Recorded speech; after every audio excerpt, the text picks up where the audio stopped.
continuing to fight for the top spot in the National League West, but having to do so outside of their league. It is interleague baseball. The Chicago White Sox have come to town. It is the first of 5 consecutive interleague series for the Arizona Diamondbacks. And all the action tonight, the White Sox and the Diamondbacks, is all yours on Fox Sports Arizona. Hi there, folks, and welcome back to the ballpark. Alongside Hall of Fame broadcaster Joe Garagiola, my name is Darren Sutton, and you've been watching, whether it's sitting in your great seats up above or sitting in the booth with me, and you've been constantly pointing out the unpredictability of this Diamondbacks club. And, Joe, I think you think it starts and ends right now with their manager, Kirk Gibson, and you noticed something last night. Right, I did. There's no doubt it's with Gibson. And when you stop to think, he brings another dimension if you're watching the game. You want to manage, try to manage with him. Last night, man on first, Ryan Roberts, a pitcher hitting. There are 2 outs, and I'm saying, good time to hit and run. No, not with the pitcher. Let him make the out, and we'll start with the leadoff man. But there goes the runner. He breaks. It's a straight steal play, and he hits a double, and they pick up another run. The unpredictability of this club is just amazing, and it's all right back to the manager. So that is with Kirk Gibson. That's really where it comes from. Now, let's go back about 3 weeks. Kirk Gibson made a tough decision on a Saturday when he sat down Justin Upton. Now, he wasn't punishing him. He wasn't benching him. He wanted him to clear his head. We'll show you the numbers first, and Joe's going to tell you why it all changed. Look at what went on in that time. He has rolled on since then. These are the last 9 games, but it's just as good even in the last 3 weeks, raising his average nearly 50 points. And when he sat him down in Houston, what did he have to say? Well, first of all, the idea that Upton came in, closed the door, and brought in Baylor with him and sat him down, and Gibson said to him, I don't want you to be a superstar. I don't want you to be anything but a championship ball player.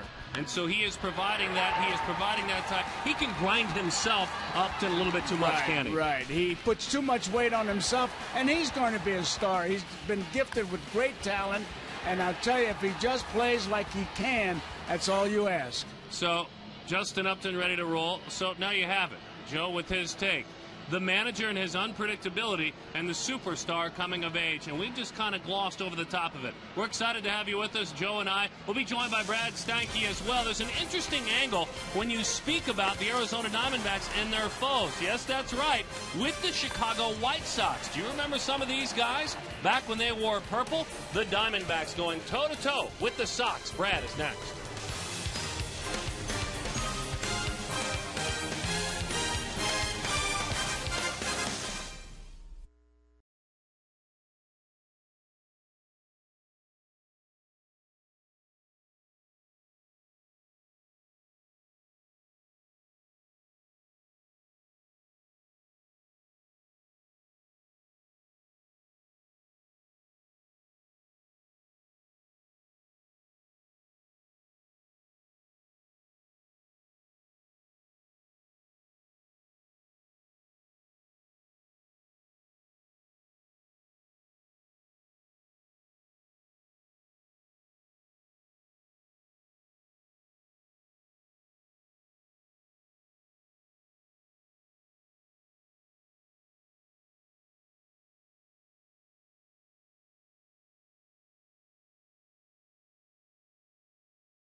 Casinos. Play slots with your Players Club card at any Gila River casino. You could win up to $20,000 right away.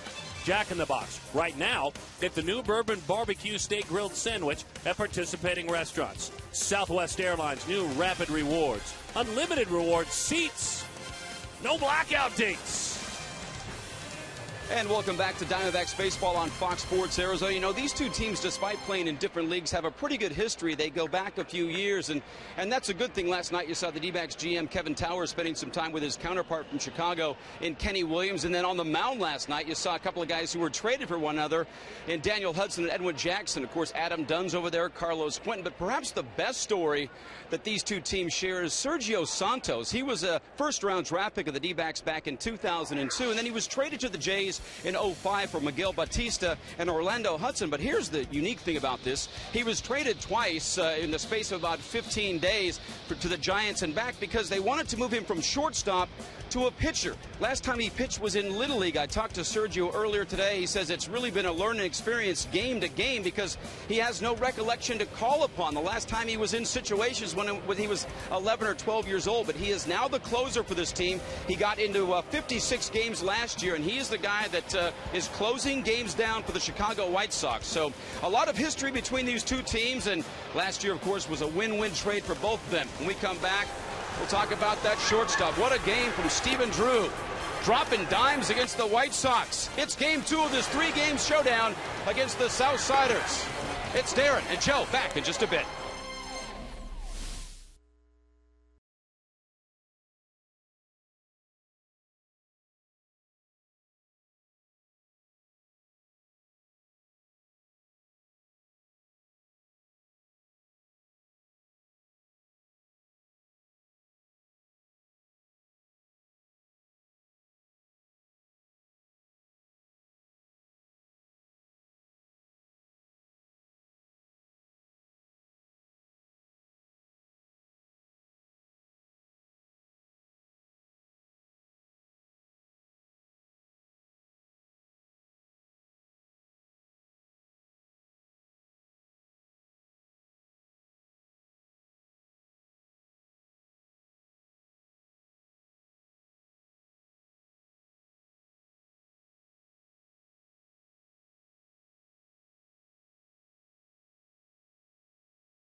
With Zach Duke, he will represent the Diamondbacks on the bump tonight. The left-hander going toe-to-toe with Ozzie Guillen, the manager of the year in the major leagues when his club were the champions back in 2005. Well over 500 for Ozzie. Let's take a look at his starting lineup, and there are changes. First off, Brent Lillibridge gets to start. Juan Pierre sits. Brent Morel, Carlos Quentin, Paul Konerko. It's Ramirez, Rios, Castro catches, Gordon Beckham, and John Danks. We got through that. We are ready to play baseball. Duke rocks and fires, and he does so with a sinking fastball. Strike one. Brent Lillibridge takes the strike. We are underway. Zach Duke this year coming back from a broken hand suffered in spring training, making his 5th start of the season. And there have been 2 really good ones, Joe, and folks at home, and 2 where he struggled. I tell you, was starting off with a strike with the first pitch is always a good sign for me. And he struggled, but it looks like he's going to be all right. In on the hands, an easy chance. Went away, if you remember. Joe was talking about that strike, but he got him on the pitch in. getting the defense working. Let's take a look at that defense. Willie Bloomquist, Chris Young, Justin Upton, David Robleski, and associates. They sponsor the defense with Mora and Nady, the veterans, on the outskirts. Roberts gets the start, and Henry Blanco is behind the plate. So there's your unpredictability right away. Some different guys out there. You got to come to the ballpark knowing that you might be playing. You really never know. Pitch is a called strike. I mean, there's your starting second baseman, Kelly Johnson. And I think that manager Gibson did a great job with him because he was going through a funk, and 3 strikeouts and then a double. Last night he stayed right with him. He really, really bears down not only on today's game but tomorrow's game. He's thinking ahead all the time. There's a certain edge as Morel rolls that one out to Mora. Nady looking into the sunlight just a bit on the shadows peeking in. Couple of veterans turned that into a 5-3 ground out. Brent Morel, who was hitting .250, is erased. You know, I see that sun at first base, and I don't know why it reminds me, but it does. You remember Billy Lowe's of the Dodgers, a pitcher? Yes. He lost a ground ball in the sun. I remember reading about that. A ground ball in the sun. That's what I was thinking. Maybe Nady was going to happen to him. How'd you come back? Like to come back, tell your manager I lost that ball in the sun, but it was a ground ball. I know, but I still lost it. Here's Carlos Quentin. We all remember him.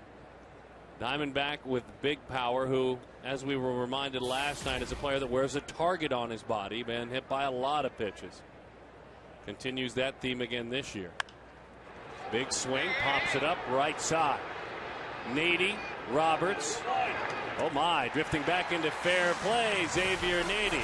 Good start for Zach Duke. 1, 2, 3.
Bloomquist. Let's take a look at the entire starting lineup against left-hander John Danks. Brought to you by Southwest Airlines. It's Willie Steven, then the red-hot Justin Upton, Chris Young just as hot. It's Ryan Roberts, Xavier Nady, Melvin Mora, Henry Blanco. Sits Miguel Montero down tonight with Zach Duke on the mound.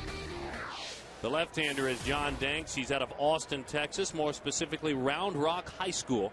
So both Duke and Danks are Texans. He's pitched much better than that 2-8 mark, as he fires a strike right down the middle. As a matter of fact, his last 2 starts against Oakland, 7 2/3, 2 runs. Then against Seattle, 7 1/3, no earned runs. And so that one sails high to Bloomquist. 1-1 the count. That'd be a good law firm, Duke and Danks. It would be, wouldn't it? Yeah, call Duke and Danks. Wear their cowboy boots with their suits because they're Texans. Wear their cowboy hats in their ads as that one is fouled off. Everything but an eagle. And I would imagine that, being Major League players, they both have lawyers at some level involved in their lives. Oh, today? They call their lawyer before they take a drink of water. 1-2 the count. Danks has had some big seasons if you follow American League Baseball, as he thought he had strike 3 right there. Pretty good pitch. Chad Fairchild is behind the plate. Joe West is at first. And then you noted the second and third base umpires. Two Angels. The 2-2. Popped up to the right side. And we're not talking about like Nolan Ryan and Don Baylor, the 70s, right? I'm going to give you the chance to let your audience know why I said that. Two Angels. Well, because it's Angel Hernandez and Angel Campos. Well, everyone knows you well enough to know that you wouldn't be saying two Angels, just specifically throwing out love to the men in blue. Umpires are my best friends. Back to the screen it goes. Good changeup to Bloomquist.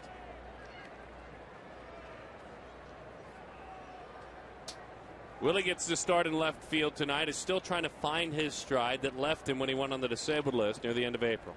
And boy, he came close to going on it again with that automobile accident. Yeah, you had a chance to speak with him before the game. He lifts it into shallow left center field with a slide. And a fine play is Rios. One of the best there is at that position in the big leagues. Made it look easy. Looked like there was going to be a collision on that play, but somebody hollered him off, and here he comes. Good play. When you see a player end up in that position having to use the backhand, you have got to glide. Reminds me a little bit of Devon White when he was in his prime. Tall, long, gliding in the outfield. Here's Stephen Drew. Well, I know you spoke, and I'm going to let you finish your thought on Willie Bloomquist as he is retired, but the car accident he was in a couple of days back, he's very fortunate. You spoke with him before the game. 1-1.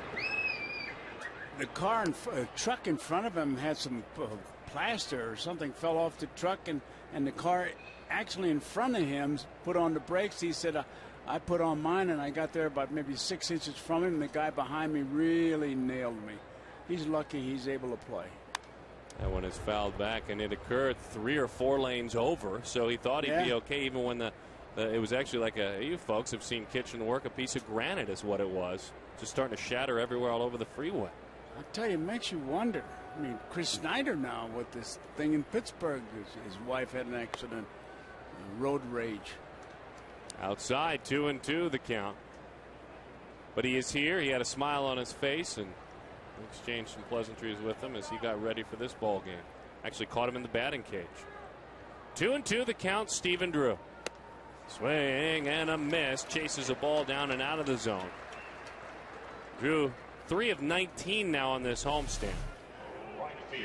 I'm going to say he's tired from all the ground balls he picked up last night. 11 assists. Brent Lillibridge, Alex Rios, Carlos Quentin, Morel, Ramirez, Beckham, Paul Konerko, Chaparral High School. Ramon Castro catches, so both backups are starting tonight for their respective managers. And Carlos Quentin, you still can't help but think about what might have been should he have remained a Diamondback. It's only human. This man's pretty good, though, in right field. His name is Justin Upton. Oh, he's going to be a star. But his manager says that's what he told him in Houston. I don't want you to be a superstar. Don't put that kind of pressure on you. Let other people do it, but don't pay attention to it. Just be the player you are.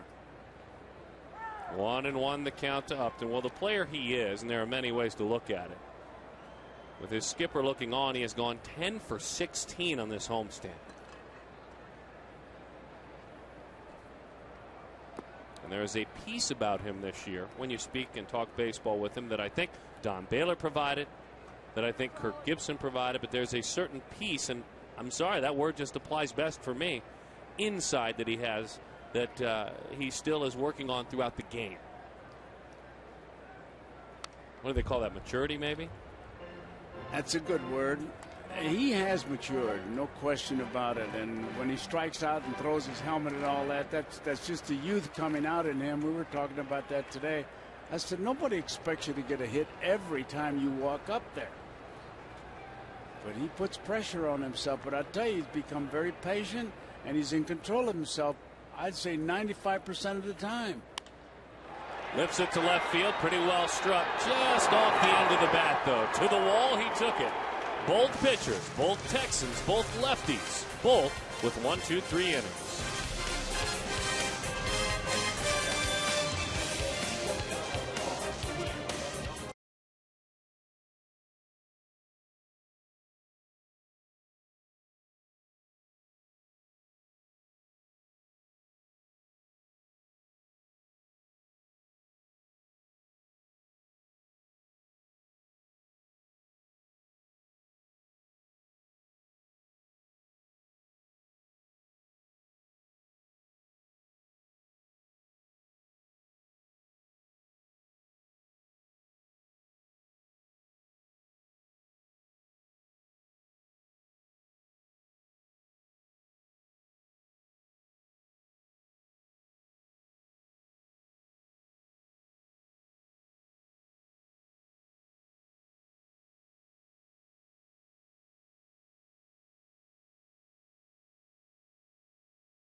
Play on this date, 1986, in Anaheim, California. On the eve of Father's Day, Don Sutton picked up his 300th win, joining the exclusive Major League club. He struck out Gary Ward, and at 41 years old, tossed a rare complete game. Finished his career with 324 victories. Did you guys have a celebration at home? There was a celebration at the ballpark and one at home as well. For me, at that age, I was 16, 17 then, finally understanding how tough the game was. Oh. So to see someone 41 throw a complete game in the big leagues, that was pretty impressive. The 1-0, Konerko with a base hit to left field. He didn't truly square it up, but this is a guy that is having a magical season. Just when people were waiting for him to decline, he's not. In that interview, he talked about it was close. Look at that swing. It's such an easy swing. He's right on top of it. Weight distributed properly. He's just a good hitter. He homered last night. He had an RBI as well. He is amongst the American League leaders in just about everything. Last 2 weeks have been good to this slender hitting shortstop. Alexi Ramirez, a young man who shown pretty big pop for a guy who, as we say, is lean and plays the position of a middle infielder, but he's hitting almost 350 the last 2 weeks. He's not very big. He's built like a ballpoint pen. And Joe, 6 homers, folks. Isn't that surprising? Very. And the one thing the White Sox, and I didn't have a chance to talk with Ramirez, but I talked with Adam Dunn. I talked with Paul Konerko. They haven't been enjoying all this cold weather back in the Midwest. It's gone now. But they're loving getting out and hitting in the heat and the warmth. They just had a lot of chills to deal with. That fella did. Popped up off the end of the bat. Nady gives it a look. He's not able to get there.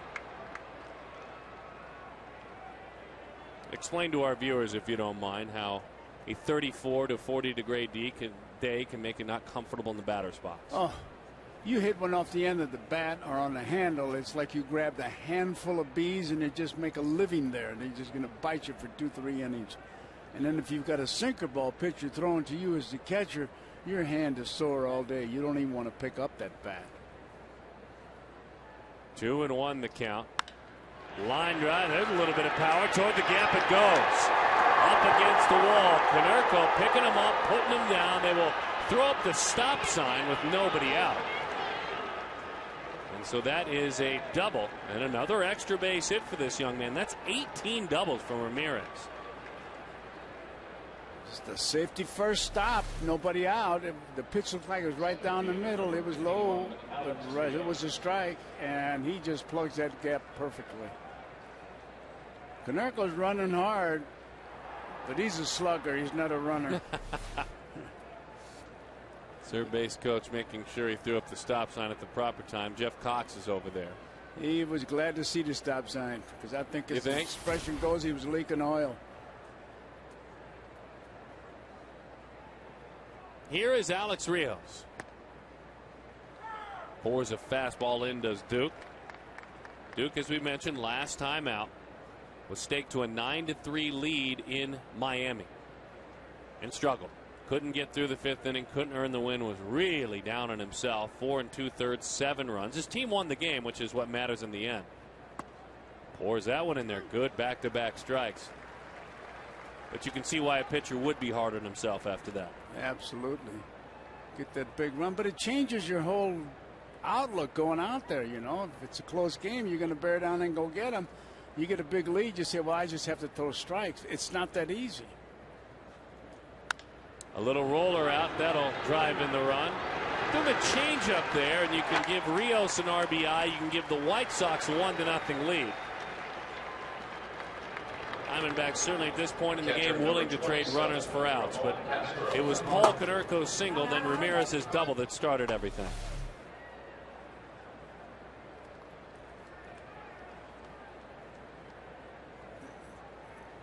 Yeah, it's early, so they give the out, give them a run, but that's okay. And on an 0-2 pitch, try to get the changeup away. Here's veteran Ramon Castro as that one is low.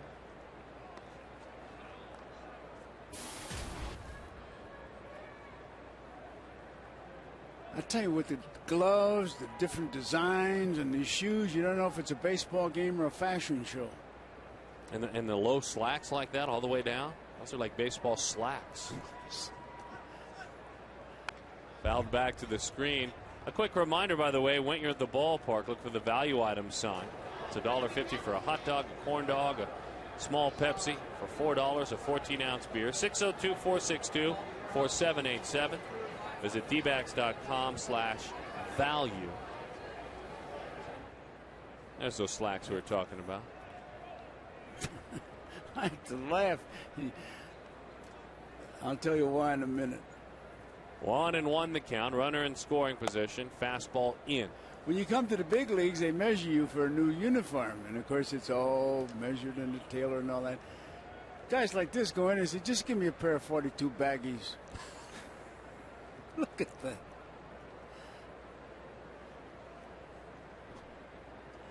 That's quite a shot there. The Blues Brothers. They're not treating him so well with that picture either. But we have seen Castro really punish mistakes. He is like Henry Blanco, a few years younger than Henry, but a big, strong backup catcher that if you leave it out over, he'll put it in the bleachers. I'll tell you, as big as he is, he can wear any kind of pants he wants. And you say they look nice on you. 3-1 the count. You know, he had quite an early debut with the White Sox. Back in 2009, one of his many travels of his 13 seasons brought him to the White Sox in 2009. 3-1 the count. That one's outside, ball 4. And the first time Castro ever caught Mark Buehrle when he was a brand new White Sox, Buehrle threw a perfect game. The first time he ever caught him against Tampa Bay. And did he give the catcher any credit? He had to give the catcher some credit, didn't he? I don't know. Mark Buehrle strikes me as the type. All pitchers give you catchers the credit. Wrong. Oh, really? Couple of runners on for Gordon Beckham. Gordon won for his last 10 as he swings through that one. Boy, he made some good plays last night. He's quite a fielder, this young guy. Comes from a very athletic family. And they are hoping for, at some point, a little bit more on that batting average. He played at the University of Georgia. He's a Georgia Bulldog, first-round pick. Pop foul, and that is down below. 0-2 the count. Now, as a fan of the game, take yourself outside of the Baseball Hall of Fame broadcaster and expert of the game. As a fan, do you appreciate interleague play? Do I? Yes. I really got a good taste of it doing Game of the Week because you saw guys you read about and you get to see them. I never saw Beckham, and every time his name comes up, I know he's a good fielder. I like it. Into right center field. He's also a pretty good hitter. Upton gets there. Runner tags up and heads to third. Justin Upton covering a lot of ground. In the first step, it was important. You can make your own cool play. Fox supports Arizona. Chaz, Roberts, Carrier, and Goodman want you to nominate a deserving Arizona family to win a new air conditioning system. ChazRoberts.com/cool play for details. Good crowd tonight, too. Good crowd. Good crowd. Still coming in. Diamondbacks in their Saturday blacks received a large ovation.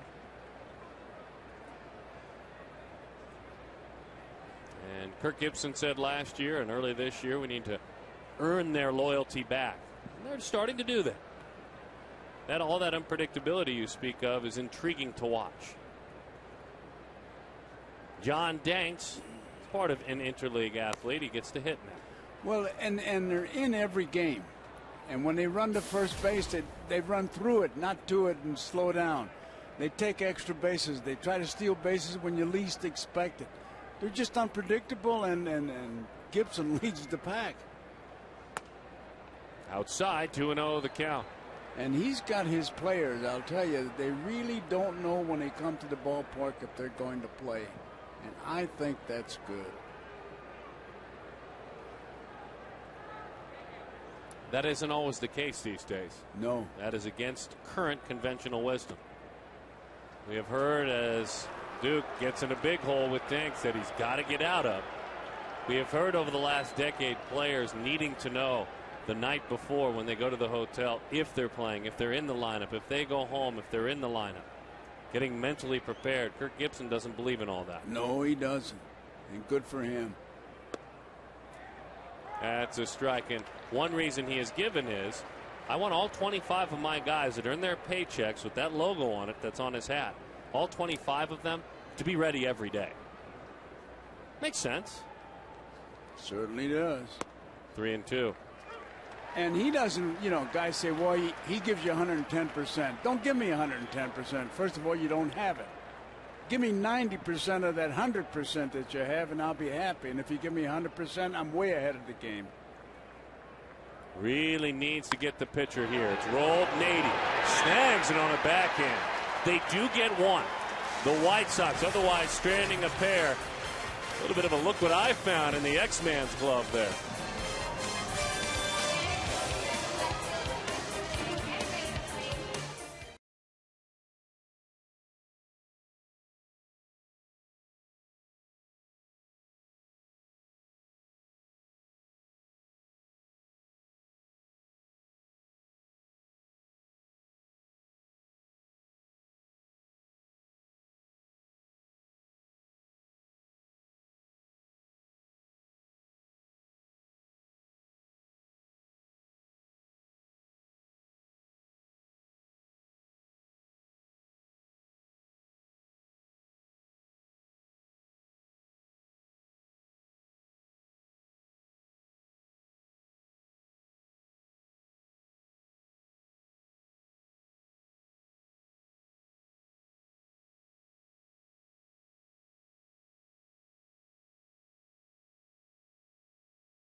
In Phoenix for one spectacular night. Fox will bring you every thrilling moment of the 2011 MLB All-Star Game Tuesday, July 12th. Live coverage starts at 5 only on Fox.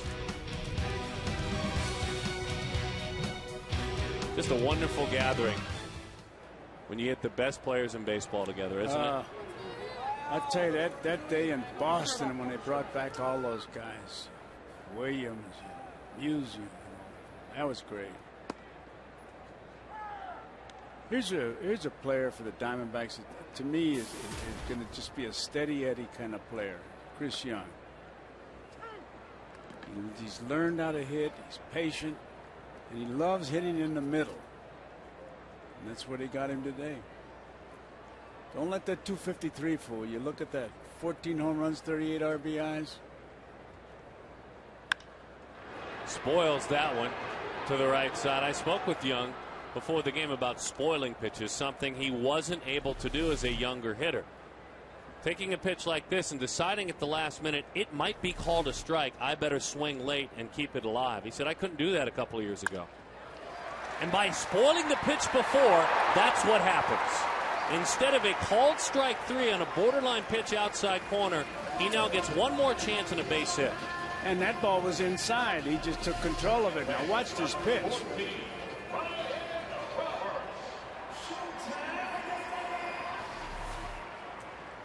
He said, when I was younger, and I'm still learning, and I may lose it for a week or two, I hope not, but I just wasn't on balance enough as a hitter. To make that decision at the last minute, you have to be in good hitting form. No question about it, and it's not as easy as it sounds to foul off pitches. Hey, Kirk Gibson himself, before that dramatic home run for the Dodgers, He probably took one of the worst swings ever in baseball and fouled it off. Next pitch, he hits Eckersley's slider in the seats.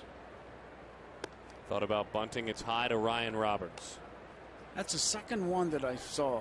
Bernie Carbo had one in the '75 World Series, same way. He hit it sideways, and then he hit a ball in the center field seats. Just to stay alive, it's just, you know, I think we take it for granted in the really good hitters, their ability to do that. I know I do.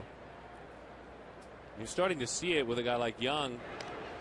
It doesn't look like it's a big, art or anything like that.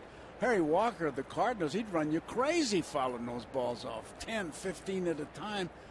Walker Cooper once called for a pitch, stick it in his ribs if he wants to get on that badly. And they did. Pitch is high and away, 2-0 the count. Castro out to talk with Danks. Quick reminder that anytime the Diamondbacks score 6 runs or more, Taco Bell gives away 3 free tacos with a large drink purchase from 4 to 6 the following day. Now, if you come to a ball game and what occurs, what Joe and I are talking about, sometimes look at the count on the scoreboard. That doesn't mean every foul ball. That sometimes guys are right on it and they just miss it and they foul it off. When you foul a ball off and it comes straight back, that's when you just miss it. But what he did on that ball to right field, he was trying to hit it to right field, but if he fouls it off, same job. Just trying to avoid a called third strike. Exactly. 2-1 the count, and a very good move for Danks. 5 stolen bases against, 5 thrown out. That's 50%. Joe West at first base looked like his feet were hurting him. Boy, Joe is right on top of it. They have got him picked off. Young took off early. And with the tag, he is out. That great move of Danks. 6 pickoffs this season alone. He didn't think he was going to come back a second time, and I mean he broke really early. He's in no man's land now. Left-handers got such an advantage of looking right at you. Now, these White Sox have a sore spot for Joe West. They will give you the numbers of the amount of balks over the last few years that he has called against Chicago, and it's personal towards West, and they count the numbers. There are signs. There's a Sox fan with a Joe West sign. Roberts fouls it off, and the reason I pointed out is, you White Sox fans that are watching, file that one away in the deposit, because that was a borderline move. He let it go. It was a fair move, so he's not out to get you, at least not tonight. And he's going 90 miles an hour with that gum, isn't he? He really is. Slow it down, Joe. There's a little less of Joe now. Roberts drives it deep left center field, chasing Lillibridge, and Rios off the wall. Ryan hustling on around, thinks about 3, then back in with the double. So Ryan Roberts, after Young was picked off, delivers for the season his 12th double. He's become quite a player. He plays third base, he plays second base, and any hits that he gets are usually extra bases, and it's a bonus. Right on the fat part of the bat. Well, Rios almost. He almost got nailed, didn't he? He almost got nailed, and there just wasn't comfort with that area, because he'll tell you, I'm good enough to catch that ball. But he just wasn't comfortable getting to the wall. And he wasn't familiar. That's one of those catches you want the AAA to come help you find a spot.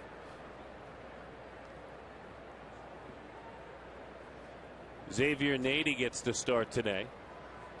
Juan Miranda's hitting the wall just a bit. Well, for his last 18 as Nady takes inside. So Gibson decided to give, along with Melvin Mora, a chance, Henry Blanco, Xavier Nady a chance. He's a real big believer that if you wear a uniform, you just may start.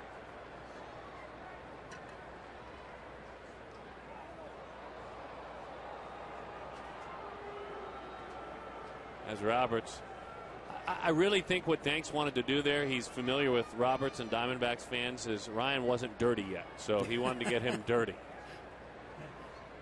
for that detergent commercial.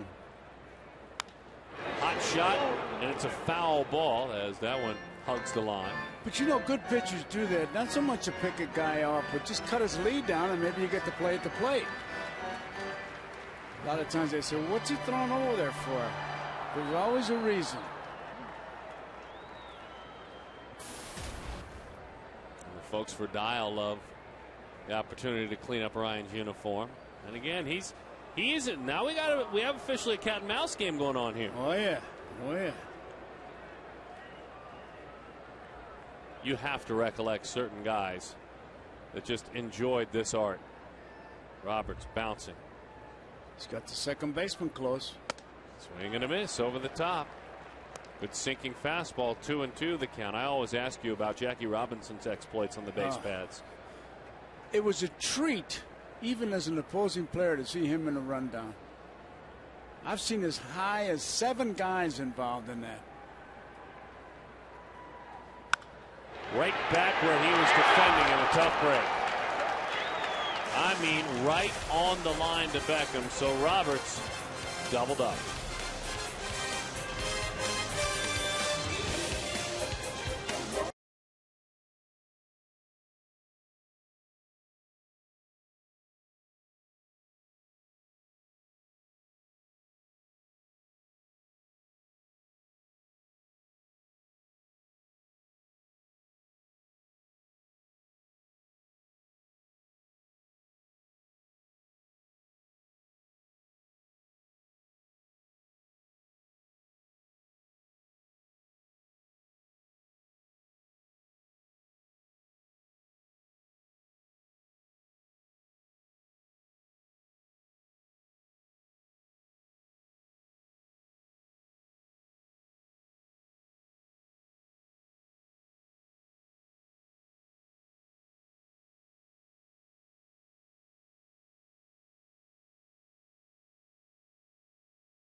Sports Arizona. The Arizona Diamondbacks very busy the last little while. A very good draft, of course, with their number 3 overall pick. They took Trevor Bauer. He was hosted by the D-backs earlier this week.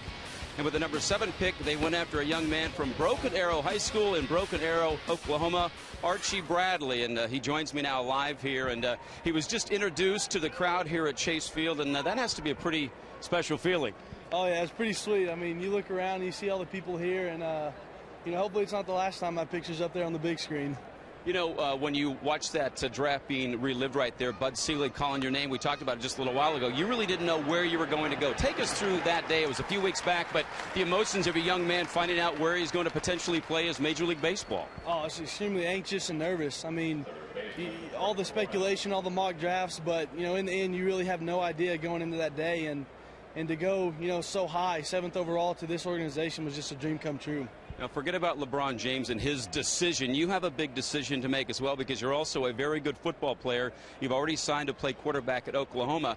But I get the feeling that being here in this ballpark and being hosted by the Diamondbacks may change your mind. Baseball is number 1 for you, isn't it? Yes, sir. It's always been number 1. I mean, football is really, really close. I mean, it's like 51-49, and, you know, in percentage terms. But after coming here and the hospitality that everyone showed me and the niceness and just the way the fans have been so generous and just everything about the organization in Arizona really, you know, has opened my eyes and my mind to what Arizona has to offer as far as pro baseball. So, you know, going back, if it sounds weird, it kind of makes my decision easier as far as I know more about the Diamondbacks and what there is to offer here. Yeah, great kind of a recruiting visit almost. Salt River Field's an outstanding facility there. And earlier, you had a chance to take some BP here, didn't you? No, I didn't get to take any BP here, but that's one thing about the National League that I like. I still get to swing the bat, so I'm looking forward to that. And that's one of the things about you. You know, you ran the option at quarterback, so an athlete, but also a hitter. You take a great deal of pride in that as well, and I think some of the guys on this staff do the same. Oh, definitely. I feel like being an athlete just, opens so many doors for you, and anytime you can do more than just throw a ball, it can help the team out. Now, your parents are with you, Charles and Pam. They've been a big part of this process. And kind of take us through what it's meant to share all of this with them as well. Oh, it's been the best thing, because since I was 8 years old, they've given up, their personal time to drive me, fly me across the country, everything. And they've missed out on job opportunities and many things to provide for me in my baseball career. And now I'm hoping to kind of give back to them and let them enjoy this. Morrow with a double to right center field. It's interesting when I heard kind of the scouting report, the fastball that gets up to 100 miles an hour. I've heard your curveball is devastating. What do you think is going to be your biggest attribute when you make it to the major leagues? I think my makeup. The middle side of baseball is where people really make it, because tons of guys have the talent, but when they get there, they can't stay there. They don't know how to take a loss the same as you take a win, because as soon as you throw a pitch, you forget about it, because you have to throw another one right after that. And I think once you can understand that and own that, then you can make a living. Well, Archie, thanks for your time. You look good in Sedona red, by the way. So, guys, we'll send it back to you. Outstanding young man, and hopefully he becomes a D-back and not a Sooner. Very good stuff, Brad, and congratulations to the young man. Mr. and Mrs. Bradley, Charles and Pam, as you said, are here.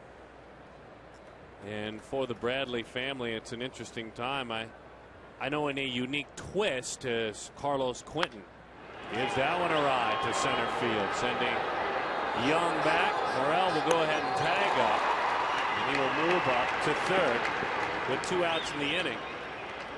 His timing was right because he got to spend time with a pretty good broadcaster as well. I know, Joe, you had a chance to, you and I talked to Mom, we talked to Dad, and we talked to the young man as well. I tell you, he's a very impressive young man. I told him, I said, man, as big as you are, if you don't make it as a pitcher, we'll give you a job as a ground crew. I mean, he can pull that whole thing by himself. He's quite a young man. That was a great answer he gave, too, that you have to control yourself to the point that you make a pitch, forget about it. It's gone. You can only, the ball is responsible for what the batter does. And then when you understand that, you become a pretty good pitcher. I like his chances. So now Paul Konerko with a runner at third and a big opportunity for Duke to get his team back in the dugout. I wish he was standing up, though. He's a big kid. Yeah, Brad's glad that he wasn't, though. Brad's really glad that they were seated together. Oh.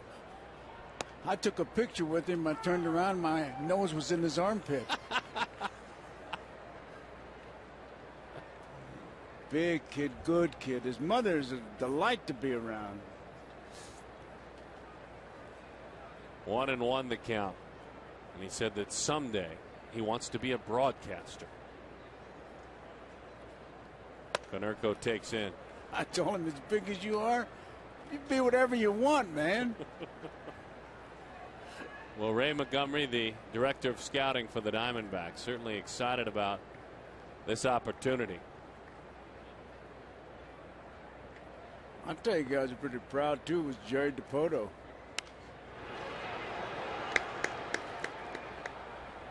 The great thing about this whole minor league system now is really getting a lot of pitching, and that's where it's at. Mm-hmm. There's his mom and his dad, and there's the brass.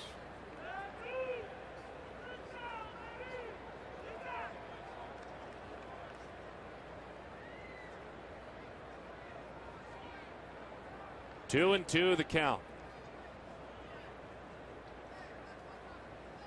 Into the dirt, and a nice job by Henry Blanco. Huge with a runner on third. Won't read about it in the paper tomorrow, but Henry is a guy that has done that for a long time very well. And he just blocks the ball. That's what he's waiting for. Perfect. He let the ball hit off his chest protector so it dies right in front of him.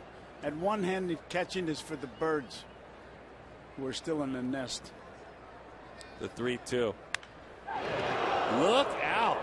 That nearly took out Morel right down the line. Boy, oh boy, that was close.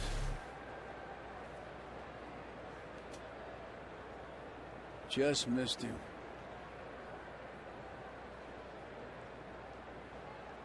Great job in the truck capturing that. We're glad he's fine. Right back through the box. What a piece of hitting by Konerko. Duke, as he got out of the way, tried the glove. But you want to talk about a big blow.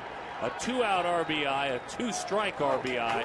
Paul Konerko delivers. Folks, that's 54 runs batted in. He took a big swing until he got the 2 strikes, and then he just sent it right back up the middle, actually between his legs. Look at that. That's the Ted Williams theory. Take the big swing until you got 2 strikes, and then put the ball in play. You hit it up the middle. That's the big area. Look at all the room you got up the middle.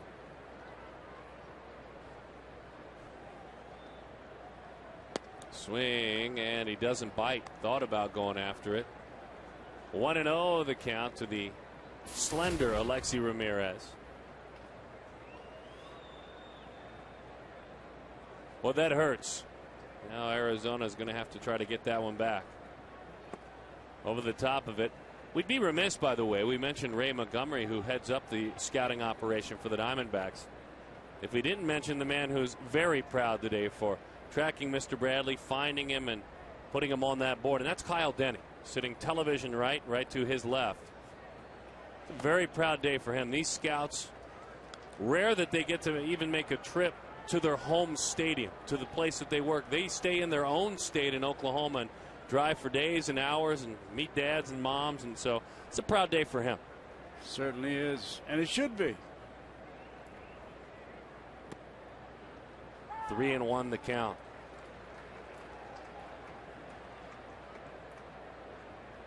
Earlier this year, the Diamondbacks held organizational meetings, and they brought in everyone. And you were free to speak and throw any idea you had out there. Swing and a miss. Changeup 3-2. I would imagine Kyle Denny, since that meeting in February, hasn't been back. He wants to make sure that he trusts that he gets his paycheck, from this organization. Otherwise, he's in Oklahoma and Texas and Kansas. They sent it to his home, and his wife gets it. Okay, let's get that correct. Just want to get the logistics right. 22 pitches in this inning, but a big strike 3 there. Mr. Konerko out of Chaparral High. Why are you being so unkind to your home team?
Kutchenko. You can find out more. Go to section 111 to the interactive kiosks. There is always a winner.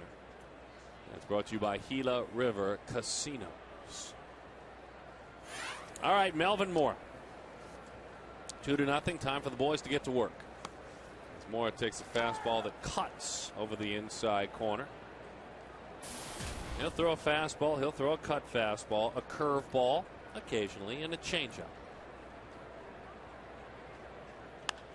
There is the curveball.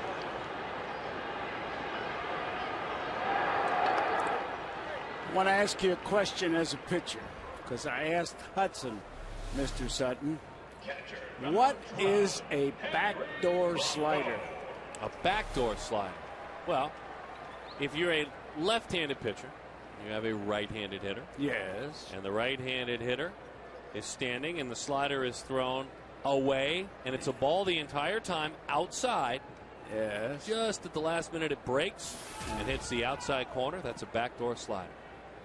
If you're a right-handed batter and a left-handed pitcher. Yes. Now, if he's a right-handed pitcher, he can't do that to a right-handed batter. No, what Hudson did last night, he threw actually a front door slider. Threw it right at the hitter's kneecap. Never mind front door, side door, ash door, or whatever. I'm just telling you. I'm just telling you. Not a sliding door. When I've always wondered about that. That's a fancy term for a slider that doesn't break.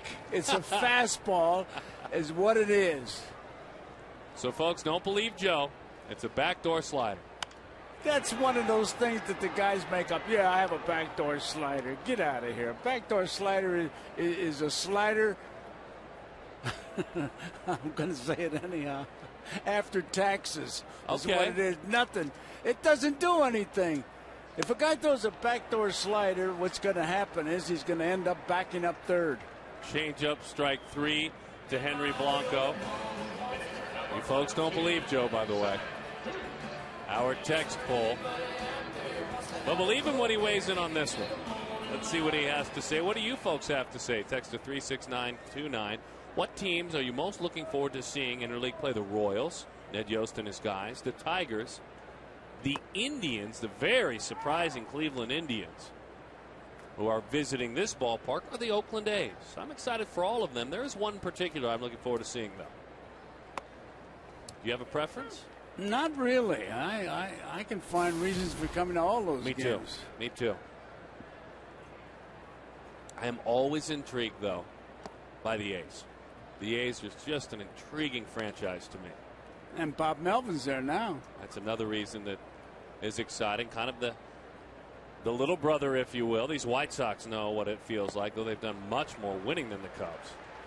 So the A's is who I vote for. Interleague baseball. It has been a tall drink for these Diamondbacks of late. And the White Sox have been hot.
Certainly at this beautiful ballpark. What years did the White Sox win the World Series? Our AT&T trivia question. What years did the White Sox win the World Series? Remember, there was a drought.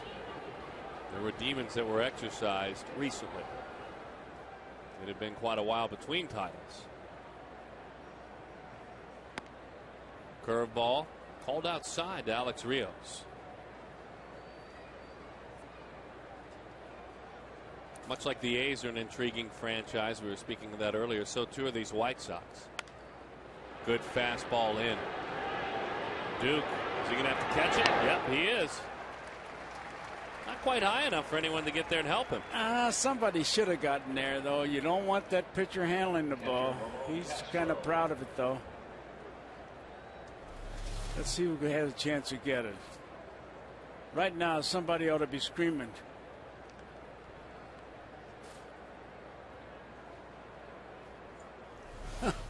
It's almost like everybody said, I don't want it, you take it. You take it. I don't want it. It starts over the outside corner. Did you used to love going to Comiskey Park in Chicago? As a broadcaster, but yes. I never got there as a player, obviously. Yeah, that was a big ballpark. Big, but much like Detroit in the sense that everything kind of hung right over the field of play, correct? Yeah, it did. And they had a shower out in center field, too. That was something.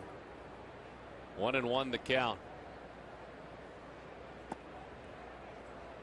2-1.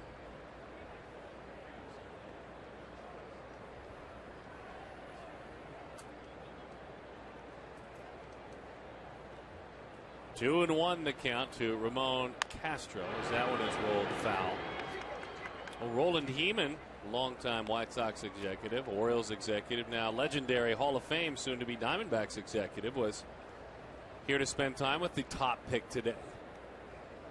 And I know Roland had some wisdom to pass along.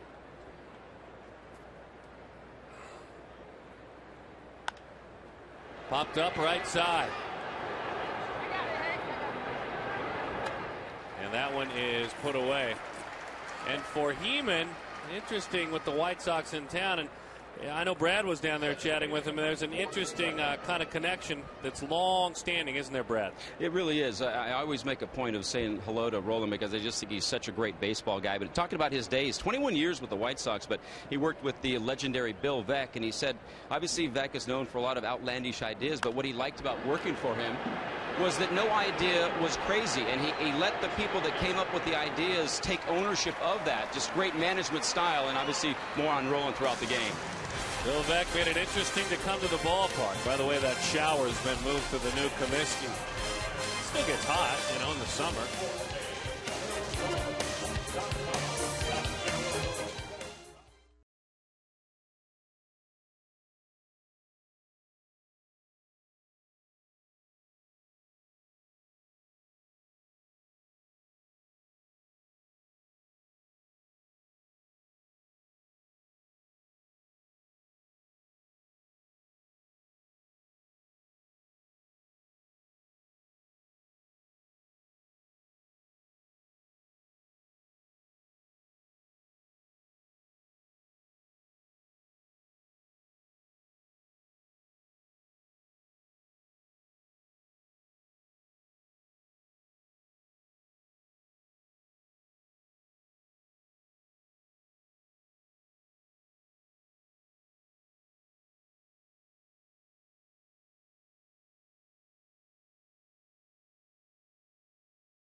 We remember 2005 now, don't we? And then 1906 was back when the Cubs were winning some titles as well in 1917. And of course, remember the Black Sox scandal a couple of years after. Seguin, the manager of the year in 2005, as that one is rolled, and the Diamondbacks, let's see. Second time through might be interesting against Danks.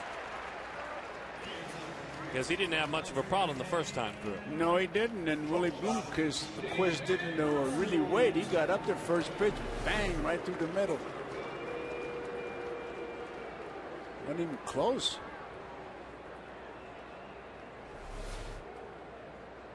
Willie's a whole lot like, I think, Roberts. He's a brown bag guy. He's going to grind it out for you. He's going to give you what he's got. Has made a career out of that. And here next week, when the Diamondbacks head to Kansas City, you want to have folks that will write you up a glowing recommendation. Ask anybody with the Royals, and they'll do so for Willie Bloomquist for many of the same reasons you're saying. 0-1 the count. Stephen Drew. Fastball popped up. And not much is known about Willie Bloomquist with regard to some of the things he has done. Now, we know he got off to a hot start, but did you folks know in February, after he had signed with the team, he was here hitting at the ballpark every day before Salt River had opened up with Justin Upton on purpose, getting there at the same time so that he can learn a few things from Justin, and on the flip side, I'll offer this, he could teach Justin a few things as well. Right, oh boy, let's hope Danks is okay. Right back into the middle. It ricochets into the seats. That was really weird. It's a ground rule double. Where exactly did it get him? I think it went off his glove. Had to go off his glove. Because that was a line drive. If that ball hits him, the trainer would be out there. In the shoulder, the head area. The head? How do you like that? They're checking his head right now. Oh, my goodness. I can't believe that.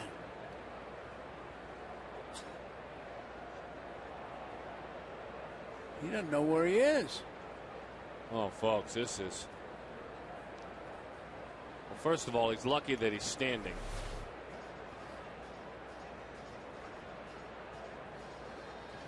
You know, it's almost like he had an insert inside that cap. He seems to be so... How could you get hit in the head and he's in control of himself. We're going to try to see.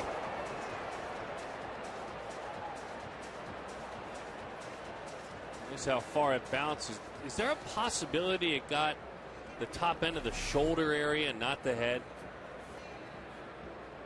I don't know. He says he's okay. And if it did get his head, the one thing we know is that the farther it bounces away, and the better it is. Boy, I'm telling you, having had experience with surgery on my head. Yes, sir. I feel for him. I'm glad he's all right. He said, let me just throw a couple. I'll be all right. Boy, oh boy, oh boy. He's only 60 1/2 inch away from home plate. And when he finishes his delivery, he's got to be like 57, 56 feet away. Now there's the new team captain of the all tough guy team. Right there. That's the indication that, I mean, hard to tell. Here's your team captain, all tough guy team. That's awesome. And let's just hope long term he's okay. Oh, yeah. My goodness. Stephen Drew just hit a line drive off the pitcher's head. He gets a double, and that ball just rolled to the dugout. Ground rule double. Wow. Runners on second and third, and fortunately he is okay.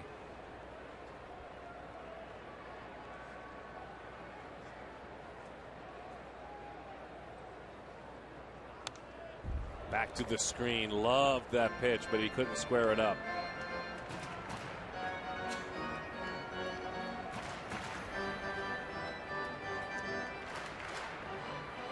I think we're both pretty stunned that everything's fine. I am. I'll tell you the truth. Just hope he's all right. Seems to be. That one gets away. That one costs a run. Arizona gets one back. You worry about the pitcher, and it's the catcher who clearly should have caught that ball. If I'm scoring, I think I give him a pass ball. I don't know what it is yet.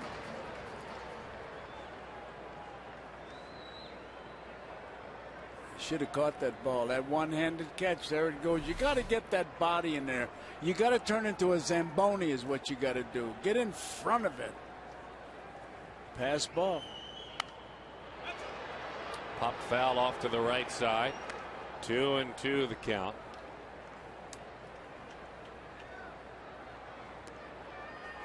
They're not underway yet. Later on this evening, San Francisco visits Oakland. The Diamondbacks 1/2 game back in the standings behind the San Francisco Giants. That game is in Oakland. Justin right back. Boy, he'd love another shot at that one too.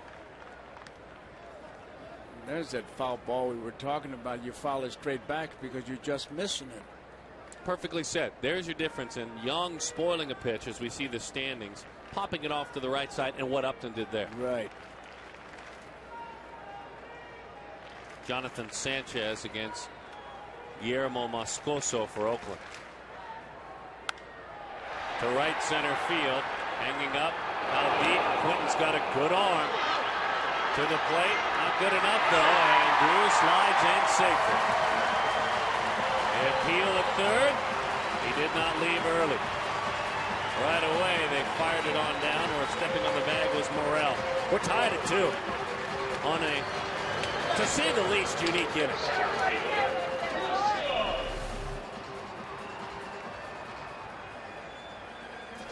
Oh, he was there in plenty of time. It's a good thing to ask, though, because the umpire can't call it. It's an appeal play. You got to ask him. It doesn't cost you anything.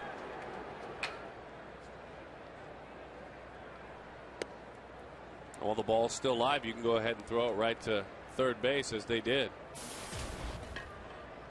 Here is Chris Young. 1-0 the count. Into the seats, beaten with a fastball in.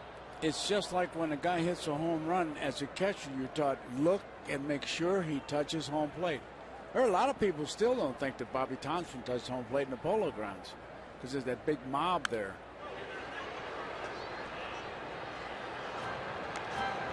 One and two the count.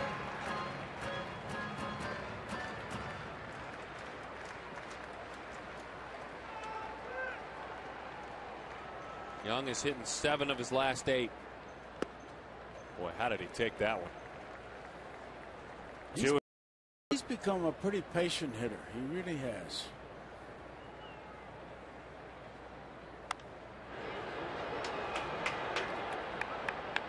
Talking hitting.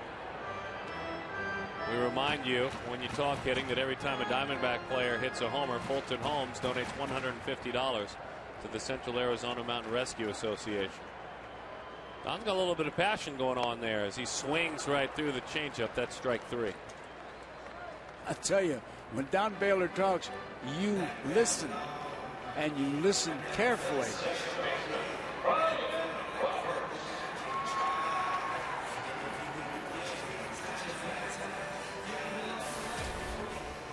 Trying to think what he could be talking about. Upton had that sacrifice fly.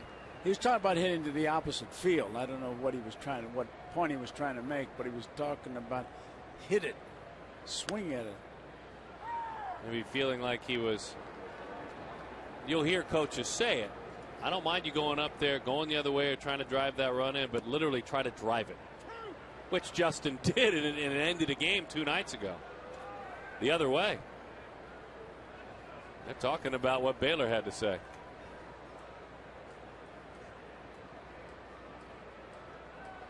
Well, those two are attached to the hip. Roberts, high fly ball toward left, got it off the edge of the bat though. There to make the play is Lillibridge. Thanks, thank goodness he is all right. My goodness.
Everybody goes there and they feel it. Say, hey, you got a little bump there. No kidding. He got hit with a line drive.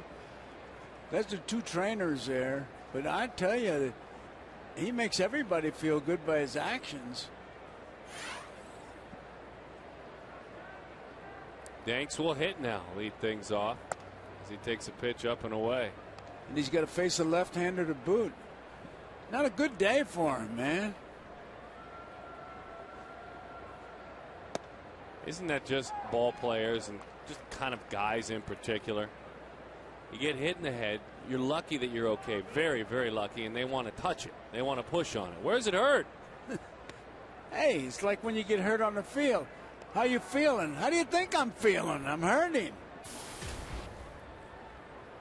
You gotta love teammates. The 2-1. Danks rolls that one. Nady has to go a long way. And in time for the out. That's twice that Nady has had to make a nifty play to take what could be a base away from Danks. Nice grab. It's a great way, too. He took that ball out of his glove and underhanded it. If he throws that ball overhand, and I'm not so sure the pitcher catches it. Well, his trainer is watching him every move that he makes. They just showed him walking by the trainer, followed him both ways. There's one of the members of the White Sox training staff there.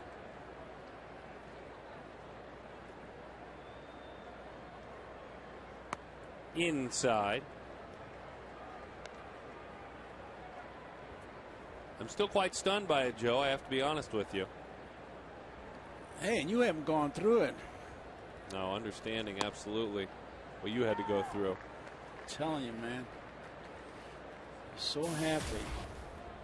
Put things in perspective. Yes, it's a big league game. It means a lot to both teams, but he didn't get hurt. Lillibridge with a fastball in, fouls it off. Lillibridge, it was noted after the game last night, would be starting. Juan Pierre has been struggling mighty. We always admire the work ethic of Juan Pierre, but the results just haven't been there. In his last 8 games, hitting below 200. And they decided to shake it up just a bit. Rolls that one out to third. Melvin Mora, second out of the inning. So it is time once again for our FanFest word of the game, delivered by the UPS store with Joe Garagiola and his views on the Diamondbacks. Unpredictable is our word of the game. Go to foxsportsarizona.com to enter, and you can win tickets to the MLB All-Star Fan Fest from July 8th through the 12th. Unpredictable. If you've never been to the Fan Fest, you got to go. I tell you, that is an experience. It's like a baseball amusement park. Oh, it's great. Disney World in Spikes. Ooh. How about that one? You should copyright that. Oh, yeah, sure. The 0-1. Just don't tell the folks from Disney. 1-1 the count. Now Duke trying to settle in. He had his hiccups in the second and in the third. He faced a minimum in the fourth. He'd love to do the same here in the fifth. Curveball nubs that one foul. Zach Duke. In Pittsburgh a couple of years ago, he was an all-star and had a fabulous second half, or first half, I should say. He bursted onto the scene in his early years in 2005 with 8 wins to begin his major league career, 8-1. Matter of fact, that same year he won 12 games in the minors, so he was a 20-game winner as he began his major league career. That is strike 3. That is a shutdown inning. Duke has sat down 7 in a row. We are tied at 2.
indoor baseball as this game started at 5 o'clock. The 6:40 games here at Chase Field this past week, they've been outdoor baseball.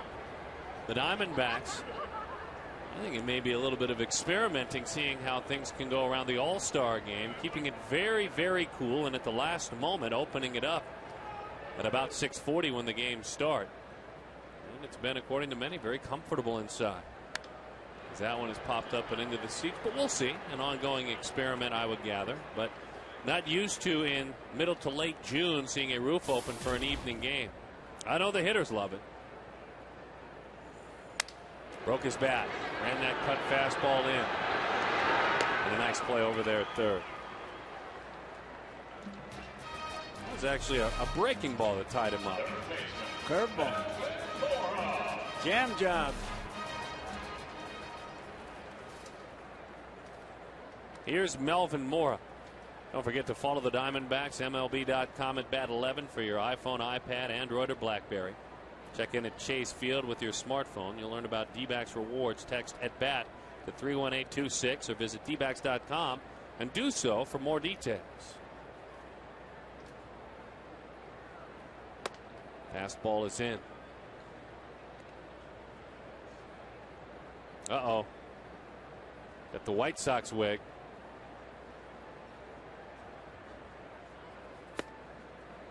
Either that or that's 101 Dalmatians.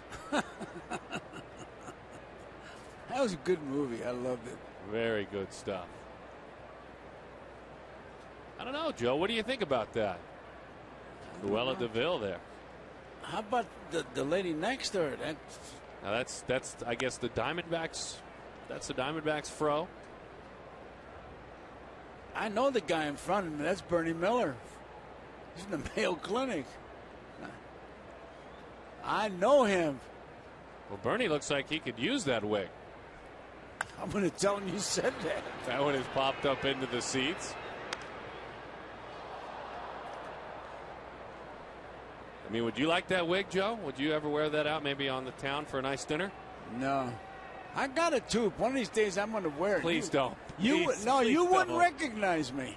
I think I'd do just fine. Please don't. No, where do you see me? I'm a hottie when I wear that. A hottie! Go ahead and stop your DVR and go back, folks. He just said it. That one is nubbed off the end of the bat. Oh, my goodness, Joe. You'd see. You'd say, boy, oh boy, look at that guy. He must be at least 80 years old. 2-2 the count. He thought about it, did he? Yes, he did. Joe West calls it again. Big Joe. He's got a D, what do you call him? A CD out. Yes, he does. Yeah, I'm afraid he did.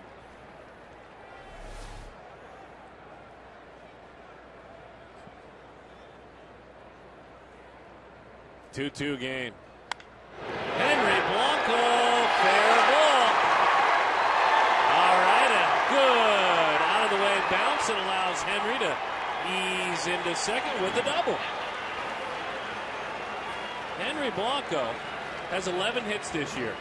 4 of them homers, 2 of them doubles. You can bet me he was looking for this pitch, that fastball. He was going to jump on it, and he hits it just inside the line. And it's a good piece of hitting, not only because he got the double, and now the pitcher's got a chance to hit, and not a bad hitter, but if he makes out, you lead off with your leadoff man. And that's what you want to stay away from. Try to stay from letting the leadoff man hit in that position the rest of the game after he starts it.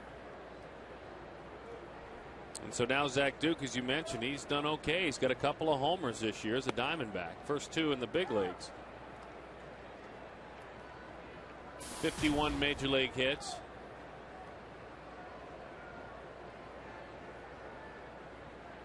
This is his second at bat of the ball game. Many a pitching coach has said to a major league pitcher, good luck tonight, kid, out there. I hope you go 0 for 4. That means you got 4 at bats. That means you pitch deep into the game. All right. Bouncing ball. He's 0 for 2. Can he pitch well enough to have 2 more at-bats? You can only hope so for Zach Duke.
Receive a coupon for huge savings, fries, fresh food, famous low prices. Porsche. Visit Porsche of North Scottsdale at scottsdale.porschedealer.com. Well, we live in a beautiful state, don't we? The Grand Canyon in the great state of Arizona. Tomorrow, Josh Collmenter will face a team for the first time. And we have learned about Josh so far, and it's not scientific. And when he faces a team for the first time, that team is in for it. Second time has been a struggle. See the examples against the Giants and the Colorado Rockies. He faces Philip Humber, who has been a fabulous, fabulous part of the staff. No, it's not going to happen, young man. Bouncing ball out to short. Carlos Quentin. His old teammate Stephen Drew on a cross, and Quentin against his old club with a 6-3 ground out. He is 0 for 3 in this ball game. He's jumped on the first pitch. Bit impatient. Duke pieced things together nicely so far. And if they're going to jump or swing early on first pitches, why not throw something soft and away? Do it every time.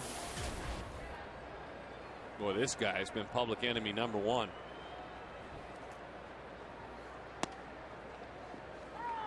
You may see him in the Valley throughout the winter, but he's truly a White Sox now. If there's one thing you'd say about him, his stance, it just looks like he's equally balanced and a nice, easy, quick swing. Not a whole lot of wiggling the bat and doing this and doing that. Once he gets in there, he's pretty still. And then he just goes to work.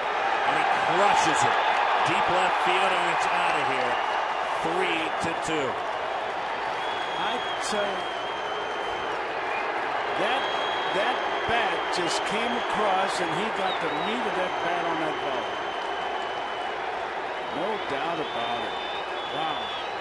He loves National League pitching. 51 interleague homers. That was room service. That's when you pick up the phone and say, send me a fastball, belt high, a little bit on the outside part of the plate. Oh, he hit it all. Curveball bounces in there. Konerko, what a series he is having. Nearly signed with the Diamondbacks this winter. Certainly strongly entertained the option. This is where he lives. This is his home. This is where he went to high school. He was very diplomatic in his answer to Brad. I thought so too.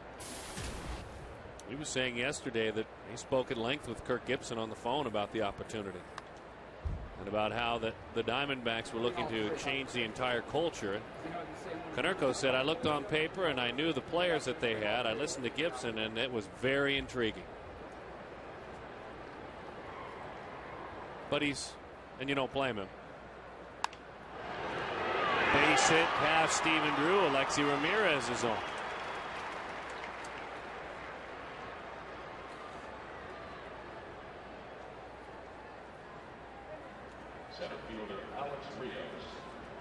Konerko, by the way, that is 18 homers. Will he come back home and be part of it? The Home Run Derby. You can grab your mitt and get ready. The top sluggers in the game take aim at Chase Field and compete to be crowned the 2011 State Farm Home Run Derby champion. The Home Run Derby, Monday, July 11th. Purchase your tickets now at allstargame.com. We will see you. What a night it is. I bet you we're going to see one hit out of the ballpark completely. Oh, I would love that. Those panels open up. That's why I think there's some testing going on the comfort level of this ballpark. They're doing a nice job with it. I'm told Mark McGwire did that in batting practice, which is essentially what Home Run Derby is, batting practice, with a lot of pressure on you. Well, pressure because of the fans in the stands, but you bring your own pitcher and you tell them exactly where you want it. And it's up to you to wait until it's there, until you hit it. Boy, that's exciting to see a ball leave this ballpark.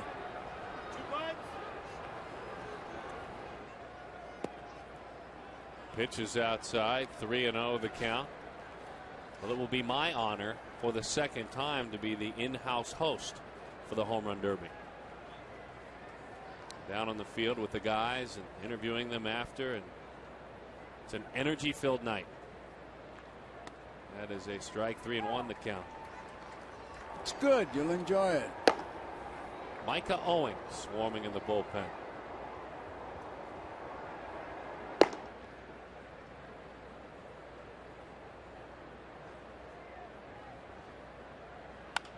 Right back through the box.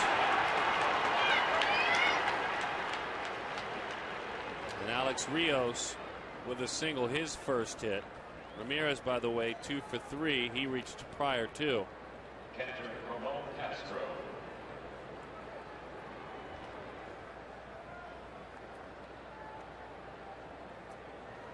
And hopefully soon we'll find out who will be a part of the Home Run Derby. Some of the major league leaders in home runs. Oh, all of them will be there. Batista certainly has got to be a part of it with what he did last year and is doing again this year.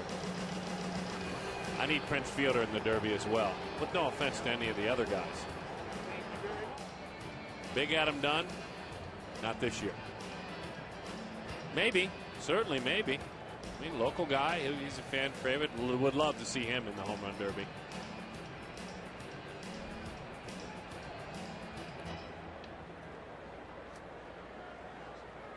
You know, it's not an easy thing. I was in one, believe it or not, in Pittsburgh, exhibition against Cleveland.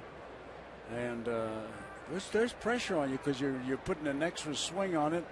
In fact, Vic Wertz got hurt as we watched Gibson come. Looks like he's going to make a change. He's giving this pitcher a little chance to warm up.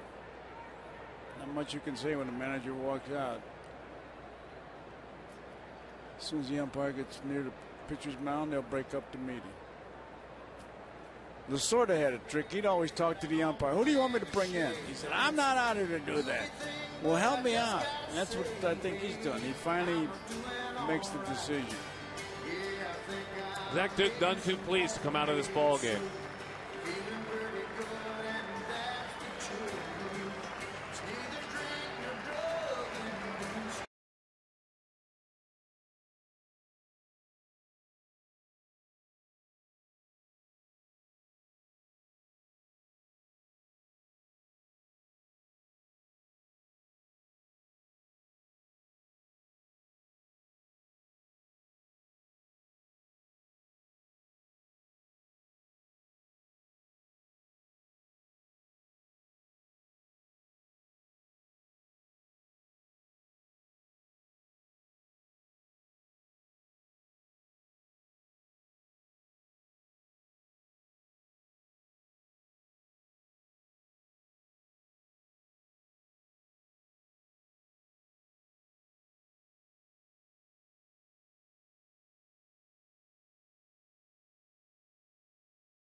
when it comes to an end when his night is over. Micah Owings goes to work, and Owings has been fabulous out of the bullpen. He was good as a starting pitcher, but it's a fit that I think to many surprised that it worked out as well as it has so far. Hey, I tell you, it's got to the point where you need 4 arms in there, a starter, and you need a long middle guy, the holder. We got a holder out there now, and then you got the closer. He faces Ramon Castro, and again, he inherits a couple of runners.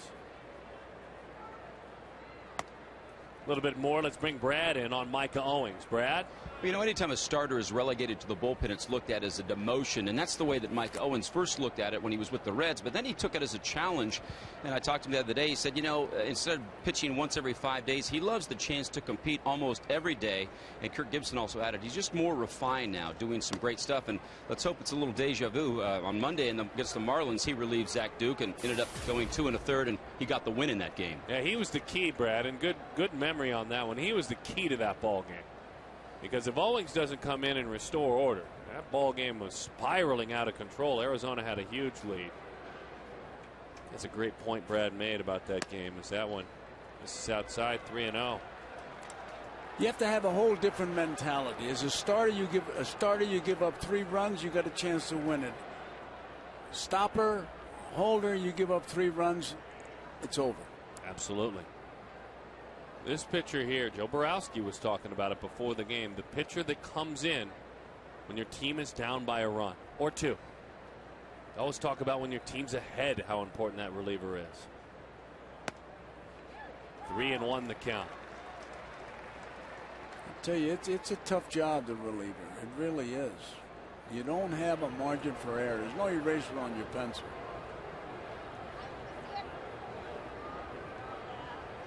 Hitters count. Owings has inherited 3 runners this year. None have scored. High pop off the end of the bat.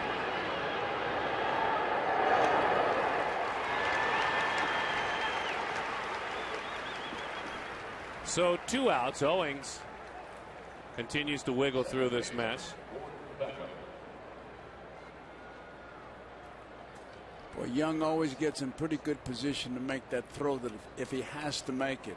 Backs up, comes into the ball, cuts down on those steps.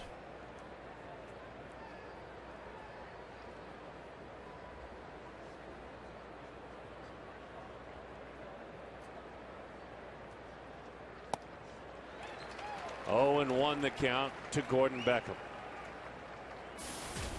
Funny, and I ask Gracie about it a lot when he's sitting in your chair. The deception with Owings, because there's something there, Joe, because it's 87, and it's a lot of times right down the middle, and guys at times can't square it up. He spots it well, but he's got to have a movement on that ball. Again, can't square it up. Gordon Beckham, Micah Owings coming in and just cleaning this mess up. There's a good teammate right there in Zach Duke.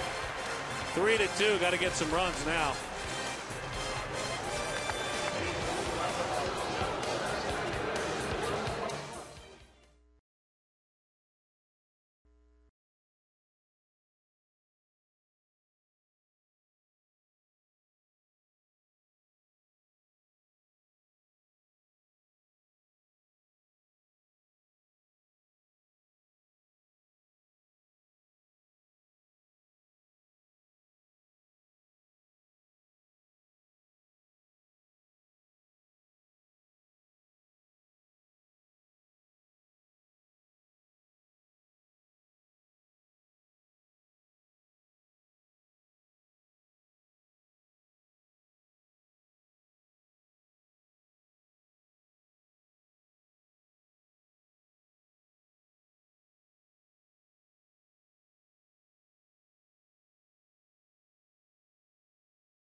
Interesting plays in this ball game. Some are scary. Right back through the box, hitting Danks literally on the side of the head. A double is what followed. A passed ball scored 1 run. Upton with a sacrifice fly, played it another. That tied the game back up at 2. And Paul Konerko with a home run in the top of the 6th inning to give the Chicago White Sox the lead. But still, in seeing the replay of that, find myself stunned and very glad that everything is okay with Danks. Second emotion, man. A second emotion. Bloomquist, Drew, and Upton. 1-0 the count. Willie fly to center back in the 1st inning. Singled and scored on that pass ball in the 4th inning. Beat him with a fastball there, 1-1. Joe and I were talking about interleague play, and I tend to agree, if you missed it earlier with Joe, the novelty of seeing players that you don't see all the time. Good pitch. Locked him up with a breaking ball. I, for one, really love it. Really, really enjoy it. As a broadcaster, and I would imagine the same thing, because in a sense I'm a fan more than anything. Love talking about teams that are new and fresh that we don't always see. Oh boy, he is on again. And that hurts. He doesn't let Danks know about it. And Danks not too concerned, thinking, I took one off the side of the head. You'll be all right.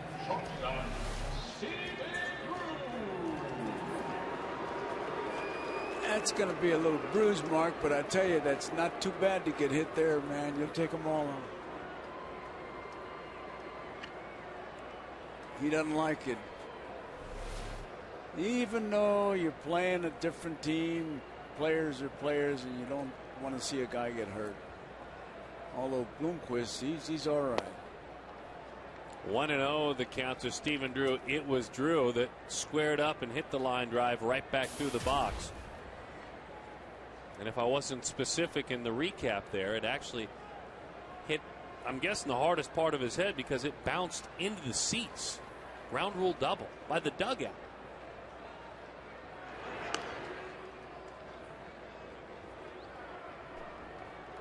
I talked a lot, if you'll remember, when Hiroki Kuroda of the Dodgers was hit in the head by a line drive, about the farther the bounce, the more fortunate you might be. Steven pops that one up.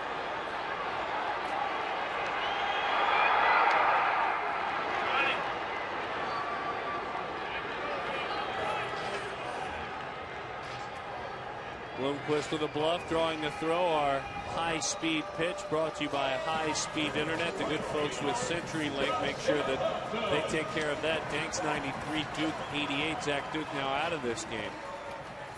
Here's Justin Upton.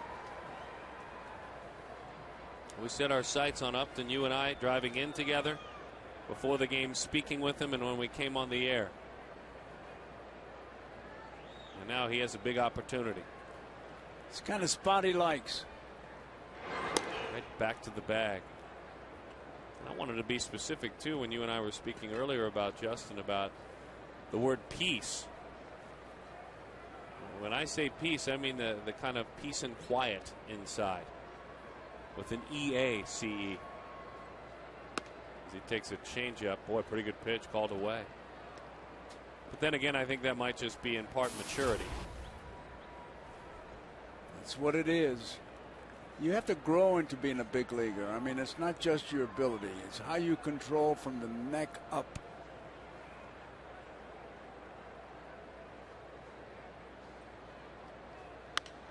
Upton off the end of the bat. Went down and got a pitch there. Wasn't able to do what he wanted to. It was Justin Upton on a Saturday in Houston, Texas, that he was sitting on the bench watching. His manager wanted him to cool down. And since that Saturday in Houston, Texas, this is what he has done. What was the goal when they sat down together before the game? Just to make Justin believe that he's not going to get a hit every time at bat. You can only get one hit possible, and it's not going to happen every time. Don't put the monkey on your own back. And he wasn't going good on that road trip. No.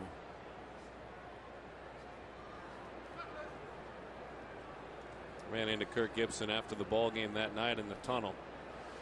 And Gibson said, by the way, Justin won't be playing tomorrow. He said he's wearing himself out. And the next day, Justin walked to his office, closed the door, and brought in, Gibson brought in Baylor. They had it out, and it's been good. That's what managers are supposed to do, and he does such a good job with it. The 1-1.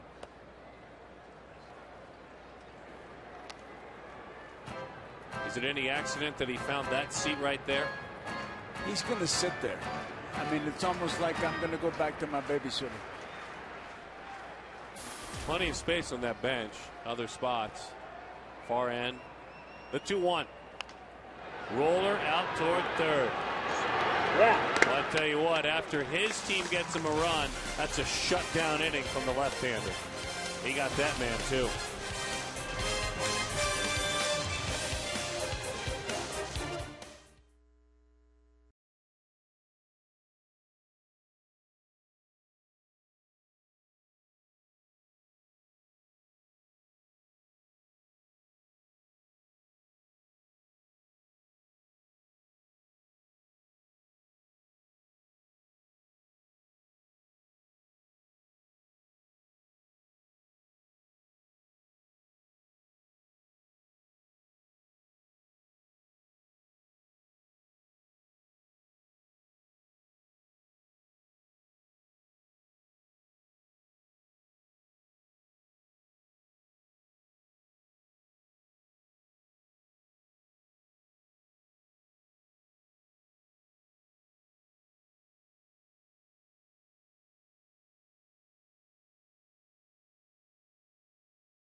In a miss, good off-speed pitch there by Schiller. Oh, young Mr. Jackson, you are officially in some trouble now. Welcome to the real world. You are officially in some trouble. Why don't you just go ahead and drop your bat, drop your helmet, and have somebody bring you your glove?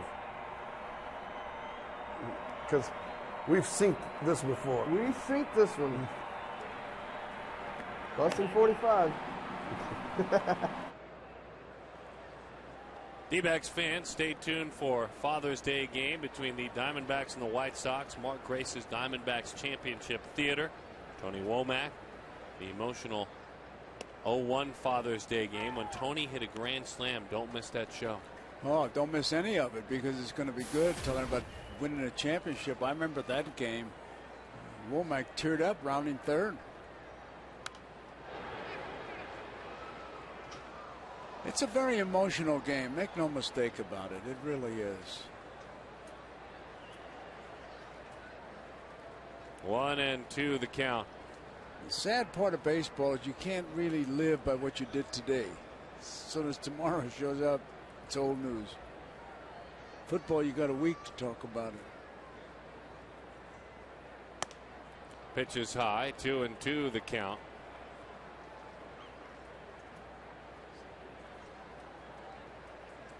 You were talking about all the different relief pitchers, Joe, as the game has evolved.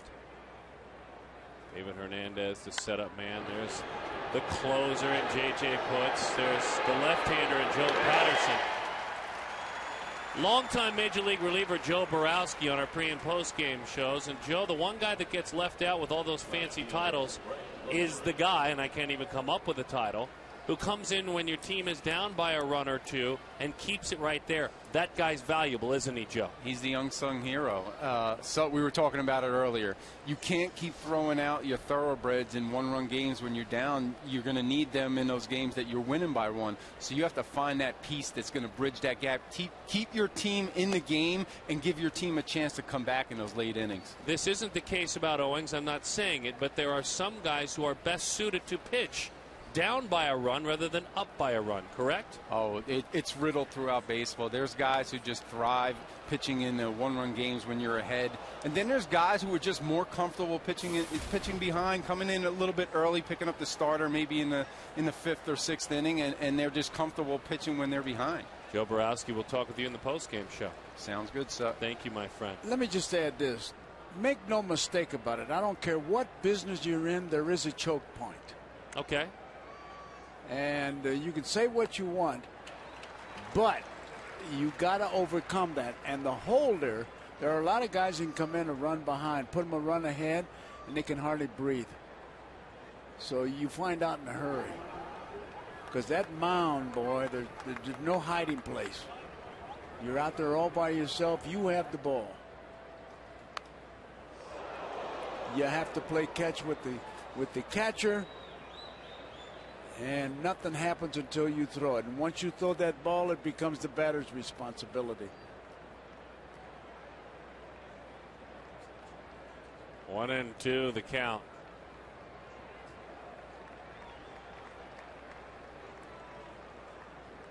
Brent Lillibridge fouled that ball off. Right up over the dugout. Hopefully everyone's okay over there. I think they are. The White Sox are all checking on him. Breaking ball dives in.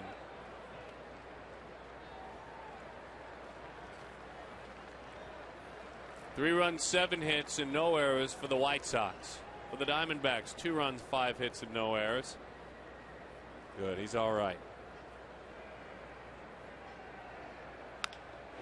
Pulled a breaking ball away.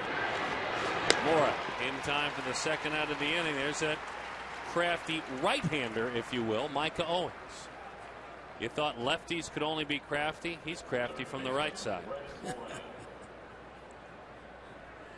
They just hang names on just certain people. Crafty left-hander. Right.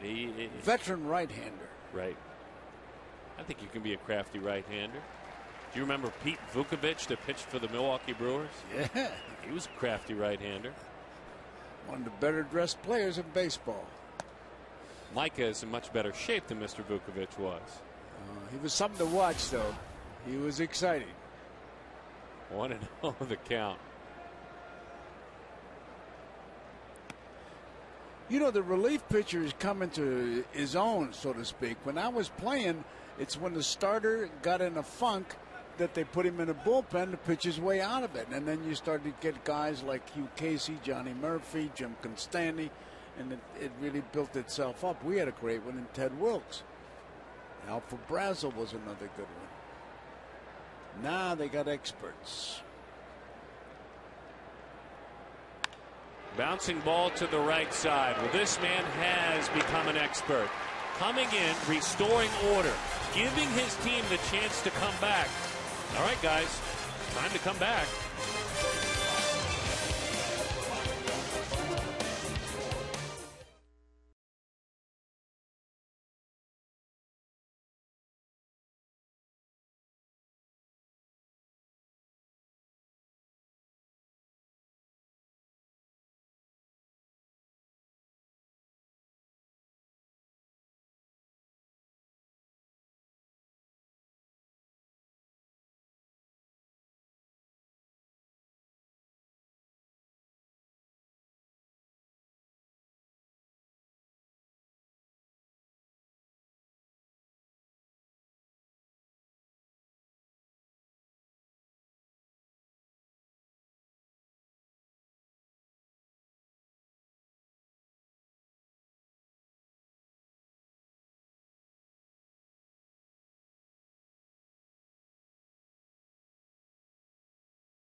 When the Giants were here, we talked about torture, the way they play games and embrace the one-run game.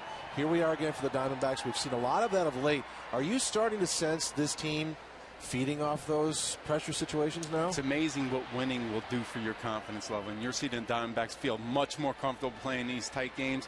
Only question now is, do they have enough to come back in this game? We'll find out. Find out together. Enjoy the ride, guys. We'll send it back to you. We'll see you in a bit. Yeah, we can't wait. Looking forward to a good stuff. It's always fun to be a part of CenturyLink Diamondbacks Live.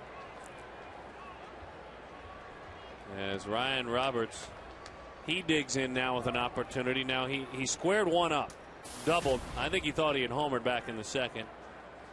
Gave it the same kind of ride in the fourth, but it was off the end of the bat. So he flied out. 2-0 the count. All those tattoos or something, are they? Yes, they really are. You know, just to get to playing one-run games, the thing that you learn about a ball club is that they get to where the one run doesn't mean that much, that they got to get it on their side. And a lot of guys, when they play, they'll say, I hope I hope he don't hit the ball to me. I hope this, I hope that. Whereas the good player gets used to it, he says, I want that ball. Hit it to me. 2-2 the count. This club is certainly getting used to those kind of games. And as Joe and Todd were talking about anew, winning those games. Strike three. Locked him up over the inside corner. Looked like a slider. Roberts doesn't like it. Looked like a pretty good pitch. We'll see here. Just missed, but too close to take.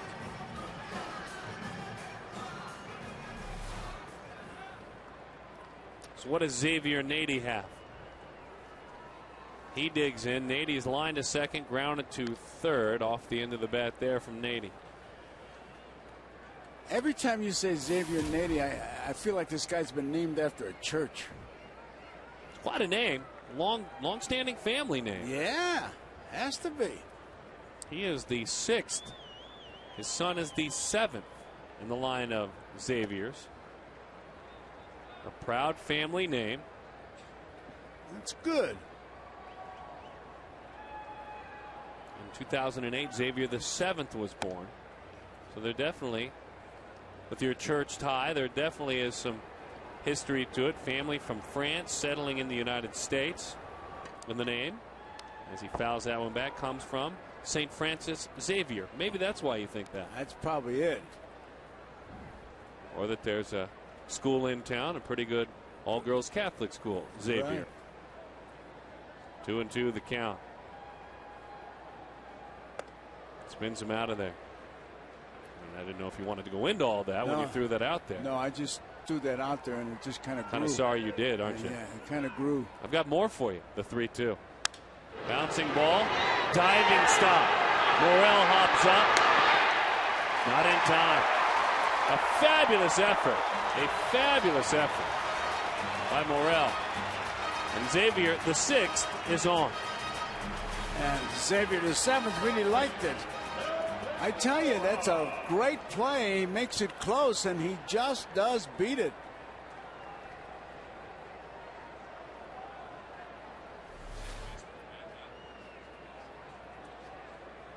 So now Melvin Mora.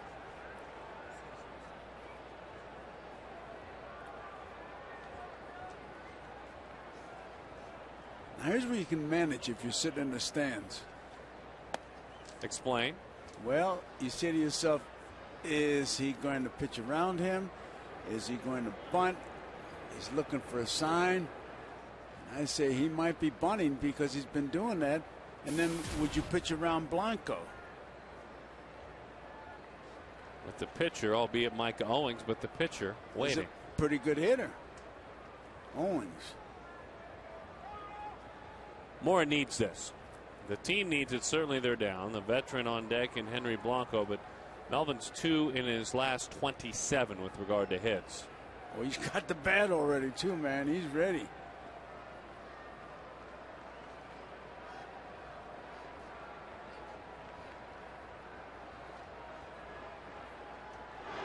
he's looking to get an out that way. Can't say that I blame him. He had a pick off earlier in the ball game when he got Chris Young. But I don't think Nady is going to get the kind of lead that Chris Young gets.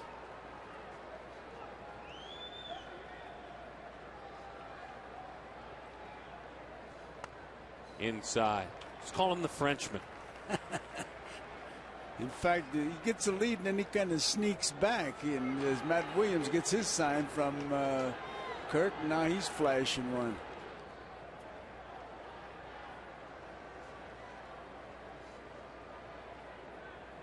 That's not this year, by the way. That's career.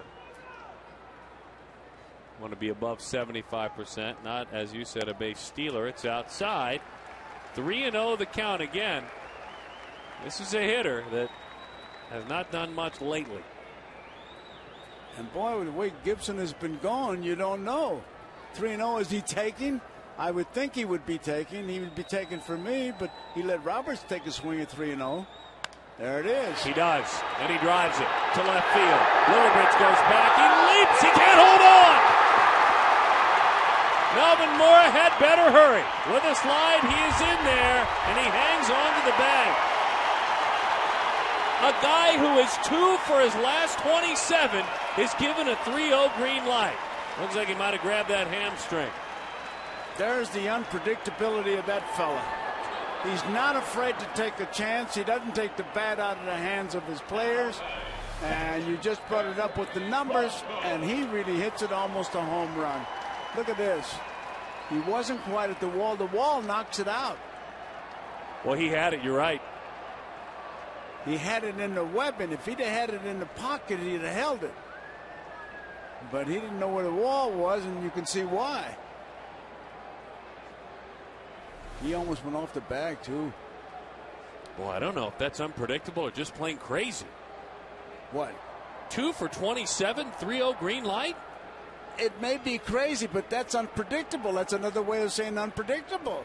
I mean, I'm sitting here like I do up there. I'm managing. I'm saying, is he going to let him hit 3-0, put a guy on, or is he going to make him take, or what? I tell you, you come out to the ballpark, you're going to get your money's worth. Wow. And if Bob Melvin was the mad scientist, I mean, Kirk Gibson, straight Dr. Frankenstein in there. You said that. It was Darren who said that. He Kirk. knows what I mean. Here's Henry Blanco. Swing and a miss. It's so refreshing, though. This game has been taken over by probability, statistics, and chance. Sometimes you have to just trust your gut. And what he does, he's giving the game back to the players and say, here's a bat, here's a ball, here's a glove, go play. I mean, folks, he had done nothing, literally, for a couple of weeks. He's done something now. Pitch is high, 1-1 the count. Owings is out on deck. So we'll see where that goes. What was that going to be? I guess he was taking it all away because the runner at third didn't even move. Now he's checking with Matt Williams, the coach.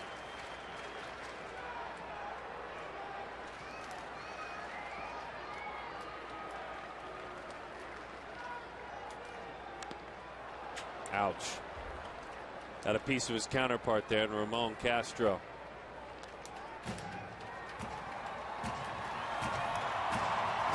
The umpire's going to dust off the plate to give the catcher a chance to get back. Off the knee. Well, he shouldn't go down on his knee like that.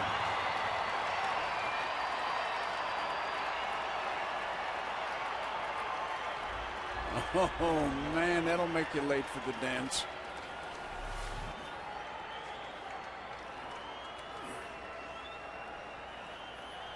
The 1-2.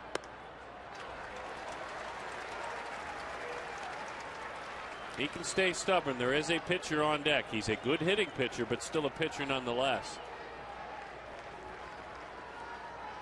Well, here's your game hanging in the balance. It's a lot to put on Henry Blanco. Right. You've got to catch this lightning in a bottle. Oh, my, he thought about it. Well, there always seems to be one pitch of decision in the ball game, and this is it coming up 3-2.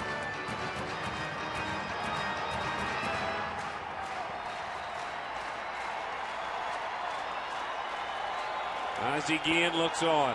The 3-2. Pops it foul back to the screen. That was more of the example of just spoiling a pitch.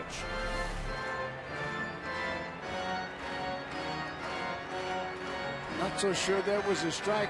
It was right on the line, it seemed like. Tell you, this guy's really battled.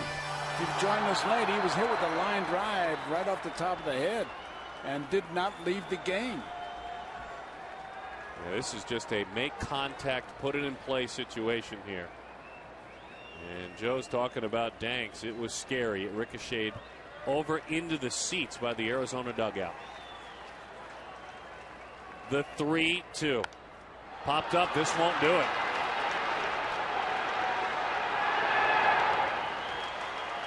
Now, if you want to stay unpredictable, you let a pitcher hit for himself in this situation. And here we go.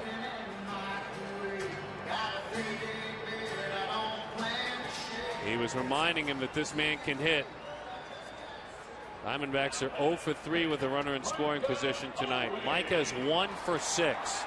1 for 6 as a hitter this year with 3 strikeouts. That one came in his last ball game in that outing against Florida.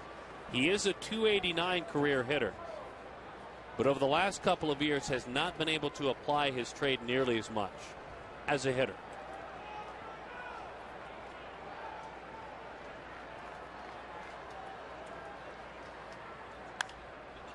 Fouls it off up into the seats. Say one thing, he went up there thinking hacking, and he hacked it a good one.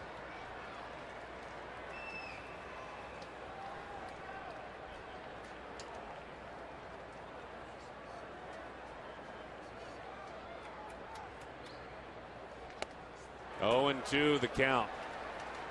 Boy, here's where you got to take the cork out of the barrel and let everything go. And Owens has got to be ready for his best stuff.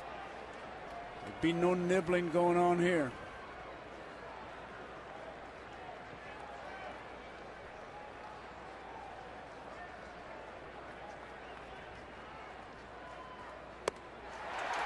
So certainly for the Diamondbacks, one unique decision that paid off by Kirk Gibson and one that didn't.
Greatest moments in MLB All-Star Game history are going head-to-head to determine the most memorable. Go to MLB.com/moments and vote now for your favorite. Watch the 2011 All-Star Game on Fox Live from Chase, July 12th at 5.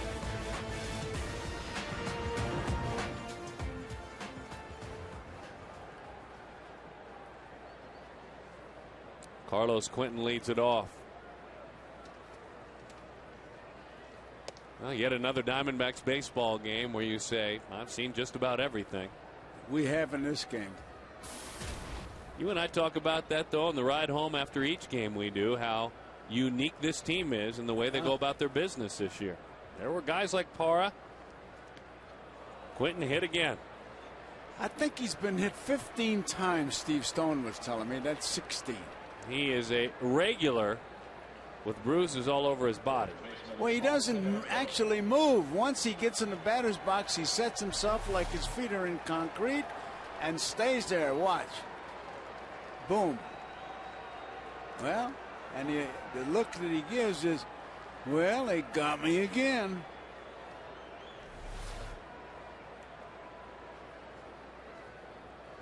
And some may say, well, don't you have to make an attempt to get out of the way? Yes. But when it's in your batter's box, that's your batter's box. And when it's a yard away from home plate, you're fine. You want to reach if you stand there. And you want to know who's pitching. That's exactly right. If you got a soft tosser, you don't care where he hits you. You get a guy throwing 95, you don't want him to come close. 0-1 the count.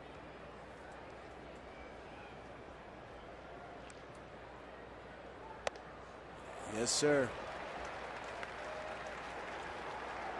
Aaron Heilman warming in the pen.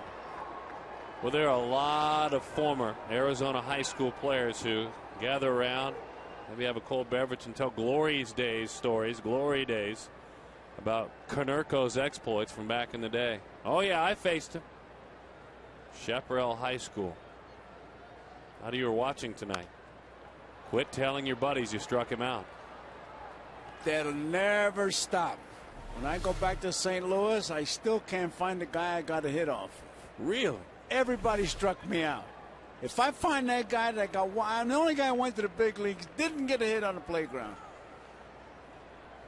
0-2 the count. I mean, guys I don't even know. Curtis. There's the guy that struck me out, I think. That one is high. Curtis is saying that he struck out Konerko. They all say it. Oh, he was lucky. Got to the big. He only hit 27 home runs in 2 weeks in high school. He's lucky. 1-2 the count. Oh, yeah, I played against him. Strike three, inside corner. I'm telling you, there is a hard to explain deception. Folks, that was a fastball, but look at the movement on it.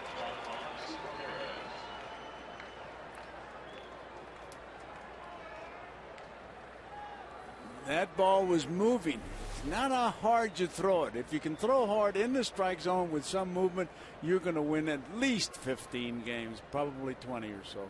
And everything was really higher in the zone, but still with dart and movement.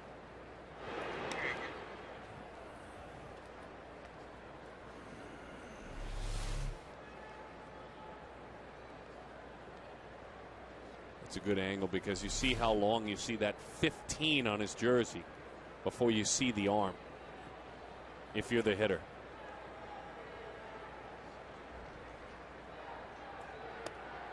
Whoa. We know he's not afraid to pitch in. No. Tell you, a pitcher, Jim Cott had it best. You remember Jim Cott? Certainly. He said, you first pitch for the manager, then you pitch for the team. Number 3, you pitch for yourself. And that makes sense.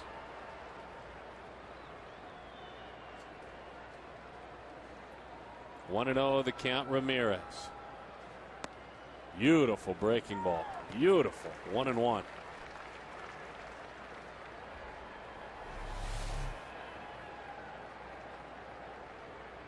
Yeah.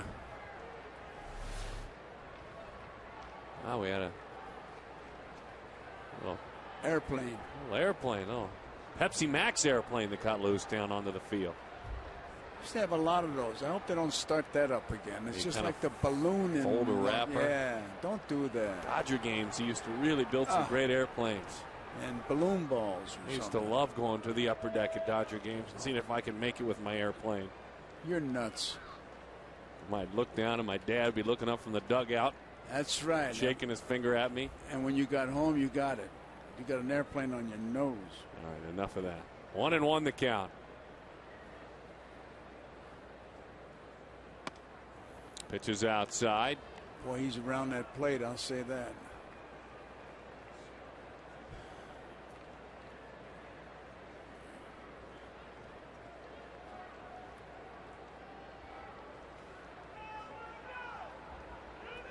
Rios waits on deck. Both teams have 7 hits. Right in on his hands. Couldn't do anything with it. That was a fastball at 85. But where was it? You said it. Right on his hands. And there's not much you can do unless you can pull him way in. That's impossible.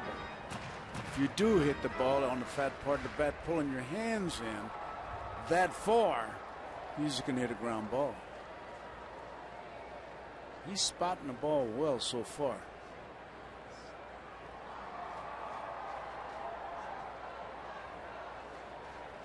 What does he have around his neck, Darren? Can you see? I couldn't tell. Honestly, I wasn't looking. Got all kinds of those energy bands. How energized he is. Line drive, base hit, picked on a breaking ball.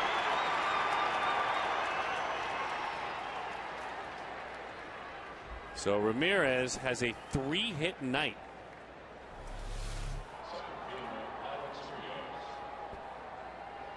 That ball's in the outside part of the plate. He was still able to pull it. He got that bat out there in good shape. Usually it goes to the opposite field. So now with Owings, you find yourself thinking, all right, it's time to get one on the ground. Let's see if he can do so.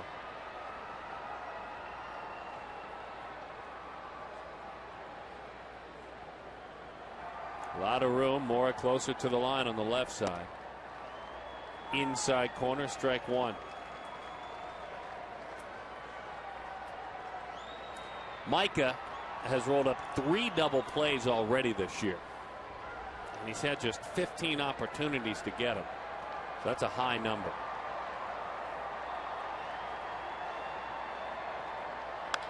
That one's killed. Deep left field. Going back is Willie, and it's out of here. Instead of 2 outs, it's 3 runs. No double play, a home run. And Alex Rios homers for just the 5th time this year.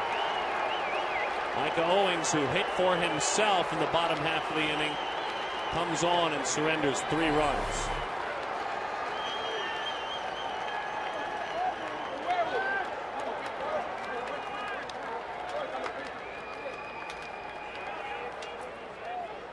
Boy, that's bitter disappointment. He knew he made a bad pitch. He's gone. 6-2 is the score. Heilman comes on. We'll reset when we come back.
of baseball as we take a look at dusk outside.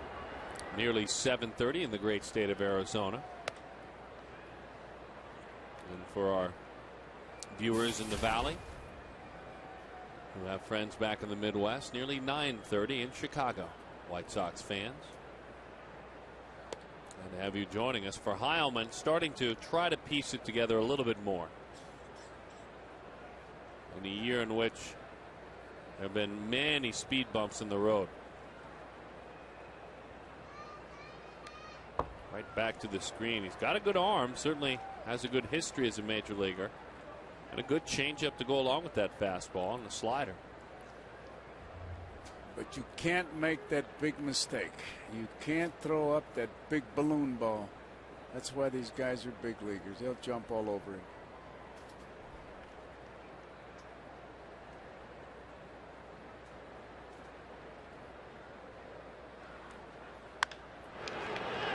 Diving stop through. Hops up. Long throw. Got it.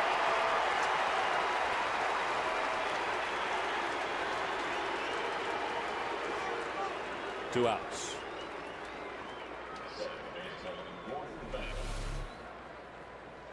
What a play.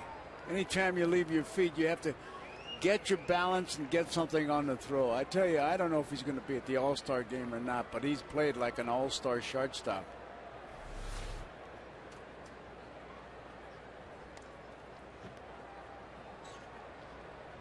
You stop to think about it. Who's a better shortstop than him? Well, many would say Troy Tulowitzki. Yeah, well, from last year. But I think they've moved just about even. Jose Reyes is having an incredible year.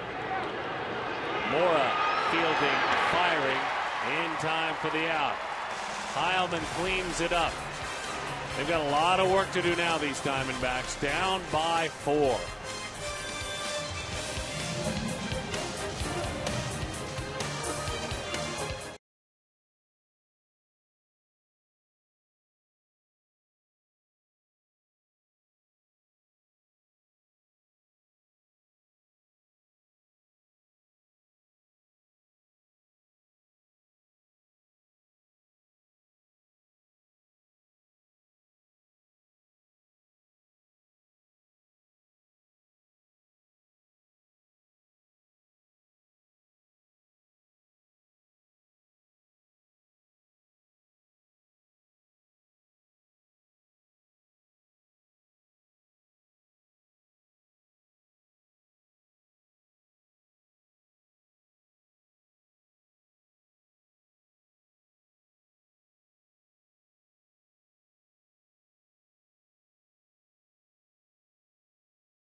Thanks. I'm telling you this, our APS Energy All-Star hit in the head by Stephen Drew on a line drive right back through the box. He goes 7.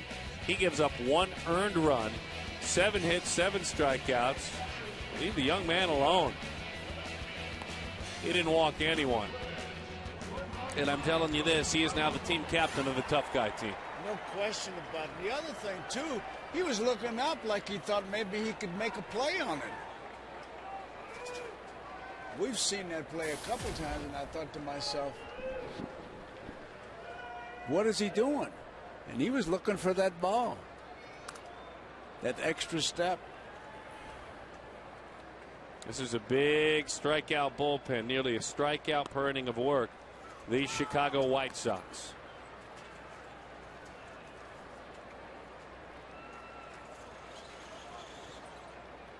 Their bullpen with a 4.43 ERA coming into this series. That's the middle of the pack. Right back to the box. Willie Bloomquist. That one is gobbled up. And now Stephen Drew. You hope to get 1 or 2 back in this inning. The closer down there in the bullpen is beyond an interesting story. We will see him, I would imagine. Although it is a 4-run lead, we'll see what they decide. But it's Sergio Santos. Do you remember him, Diamondbacks fans? He was a former Diamondbacks first-round pick, Sergio Santos, as an infielder. Yeah. He's the closer for the White Sox. I'm with you, young lady, as that one bounces in there.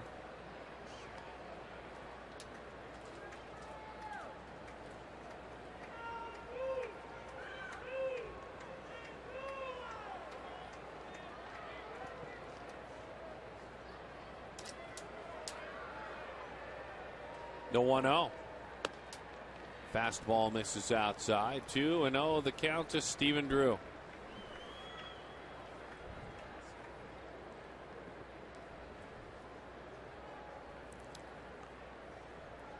And has been touched up in his last 7 games, and Drew gives that one a ride to left.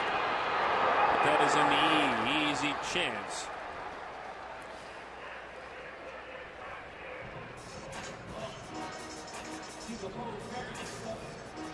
So a 1-3 and then a line to left, and now Justin Upton. They're in the 2nd inning in Oakland now. That's the San Francisco Giants and the Oakland A's. In that 2nd inning, it's a scoreless ball game.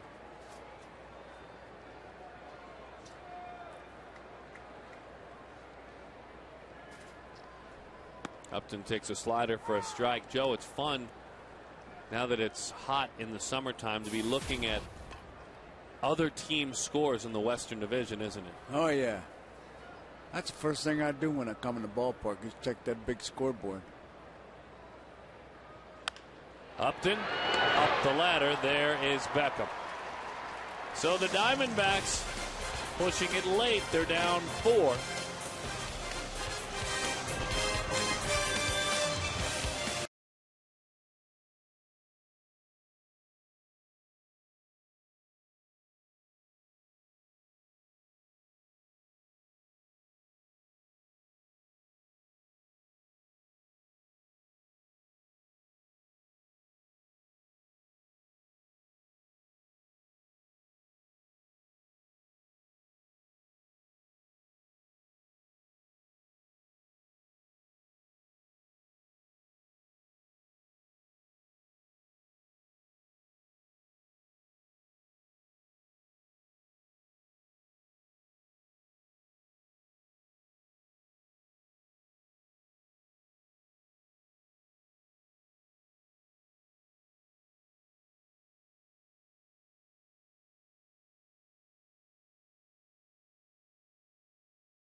Brought to you by Southwest Airlines' new Rapid Rewards. Unlimited rewards seats, no blackout dates. CenturyLink.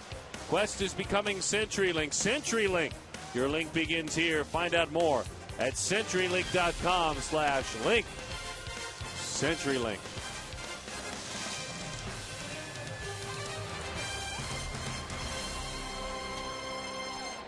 Get her done. That sign for Big Adam Dunn.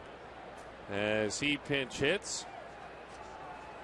It has been a tough year for the big fella, who has been good just about every season in his career for 40 homers and 100 walks. And certainly 100 RBIs as well.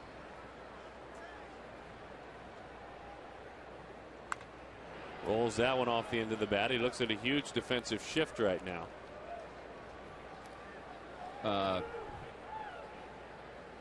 Well, they're way over.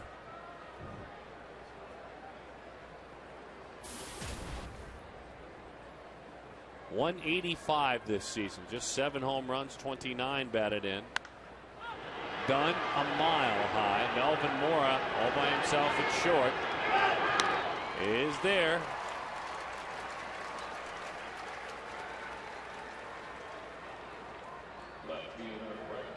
All right, who are you looking forward to seeing? Into interleague play we go. The Indians. Everyone excited about what the Indians and curious about who those Indians are. You finished second with the A's. I would have picked the Tigers. So I finished third. I'm like Gracie. Popped up Brent Lillibridge. 2 outs in the inning. There's been a lot of, and it's only right now rumor and innuendo, but a lot of talk about a move from the National League to the American League that the Diamondbacks could, I emphasize could make. I hope it never happens. I really don't. I mean, there's no need for it. Why? Unless the players want more players to get paydays or something. How do you think they're going to do it? I don't think so. I hope not. I got the folks stirred up when we were in Miami and that story hit. As that one is high and inside.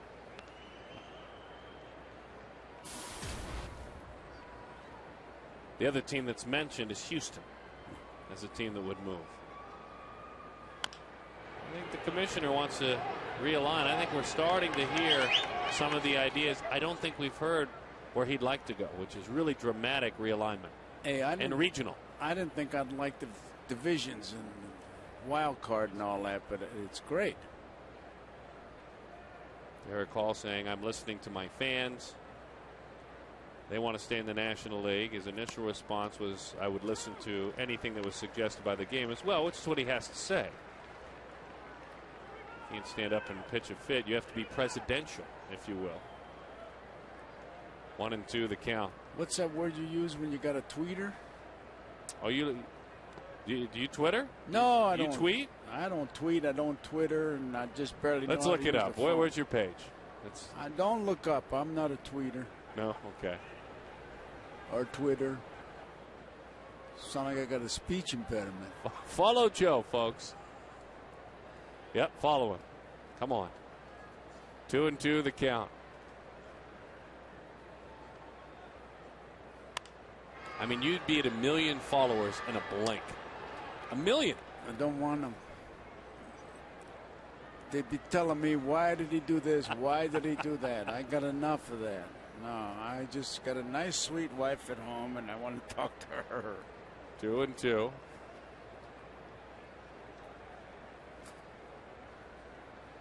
Six to 2 is the score, and that one is rolled foul. But you know, maybe if you have a nice steak somewhere, you could tell people all over the world that you enjoyed your steak. Let's stay with the game. All right. 2-2 the count. Speaking of the game, Jan and Eric on D-Backs Booth on Twitter are coming to the game on us tomorrow. Our treat because of their Father's Day mentions on the website. They'll be at the game tomorrow. Bouncing ball. Mora extends that glove, fires it on across. Joe and I back for the bottom half of the 9th inning. There is some work to do. It is Young, it is Roberts, and it is Nady.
the veteran member of the Chicago White Sox, Grand Valley State University in Michigan.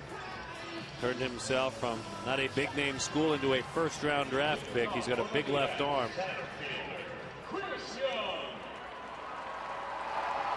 And in that bullpen, Sergio Santos, the former Diamondbacks infielder. Whoa. Sound like they're stacking lumber out there. It does sound like that. So Chris Young against Thornton to lead it off. Fastball, strike one, 96. Ugh.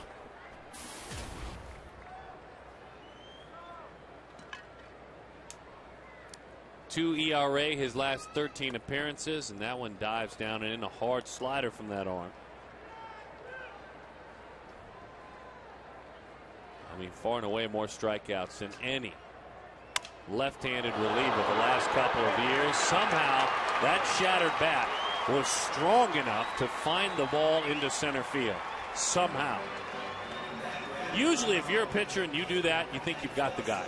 Yeah, absolutely. You break his bat like he broke that one. Looks like he was catching that. I tell you, that broken part of the bat really kind of scared him. It's coming right at him.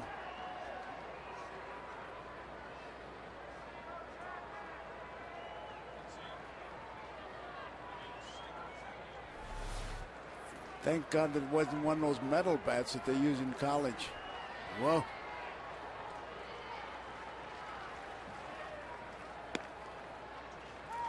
Right back with the fastball.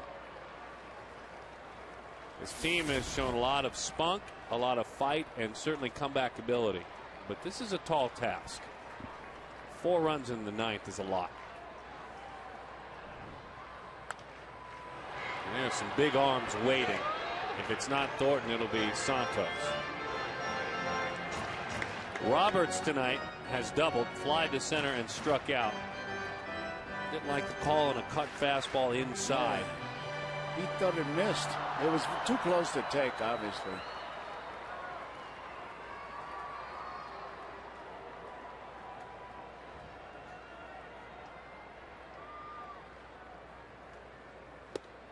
One and two the count.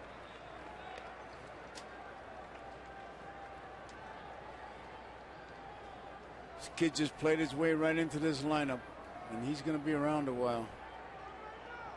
He gives you whatever he's got. He brings it to the ballpark and gives it to you.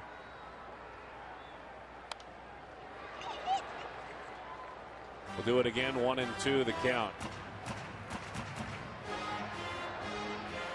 Thornton, originally drafted by the Mariners, you may remember, became a White Sox in 2006. Joe Borchert, a once highly thought of slugger, was sent to Seattle, and he's been with the White Sox ever since. In. And all of these relievers here, Santos out there, Thornton on the mound, teammates with J.J. Putz last year. I mean, he was a big part of that White Sox bullpen last season. 2-2. Belted. Opened up a little bit early, though. How about home run distance? Oh, it did. He turned on it.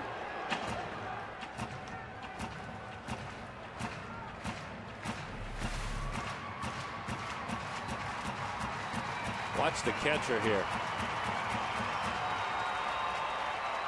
Hit him in the hand.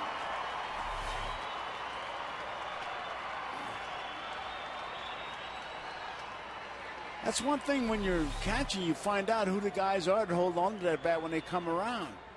I mean, that really hurts.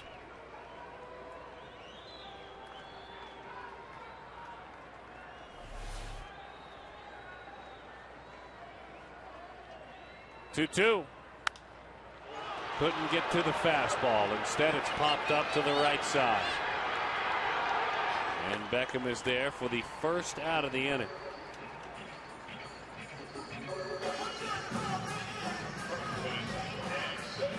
A lot of guys, sometimes they let go with that top hand, the right-hand batter, and they'll swing around with the left hand, come all the way around. It's not unusual to get hit in the back of the head. So you learn in a hurry who the guys are to hold on to that bat. And all catchers, I don't care who they are underpaid. All of them. All of them. They should make it retroactive, too. That wouldn't hurt. I know Joe Mauer's glad to hear that. Hey, listen. Him, Posey, all those guys. 0-1 the count. Shame what happened to Buster Posey. As many said, it was a clean play. Hard play. Gotta expect it. You're protecting home plate. You know, it's the old story. The ground ball gets to the infielder, the outfielder's there. It gets through his legs, the wall stops it. But when you're at home plate and you don't stop that ball or make the tag, the manager's waiting for you. Inside, 95. 2-1 the count. And he came from a small school in Michigan? Yes, he did.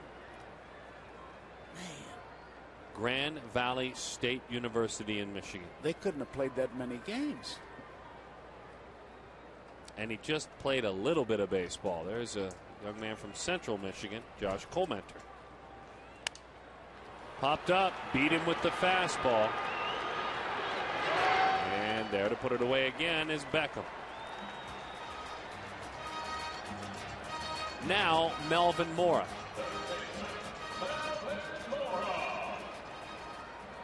The last chance for Arizona to extend the rally. Boy, you wonder how a scout finds him in a small place like that, but they must have scouts on each corner of every city.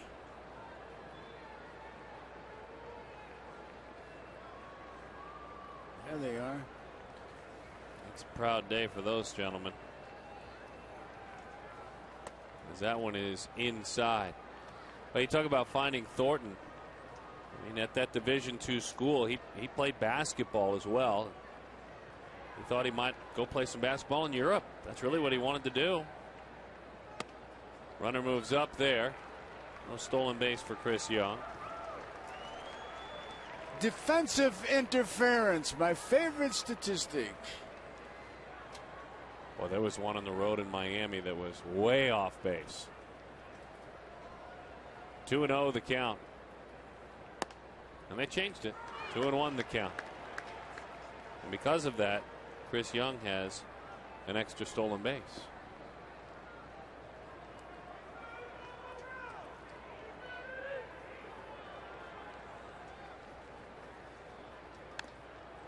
Fouled off at the plate. Scouts, they're a little easier to find him. When there are traffic jams to high school games, you know you're at the right place. That's right. Archie's signing autographs already. He's got a fan club going.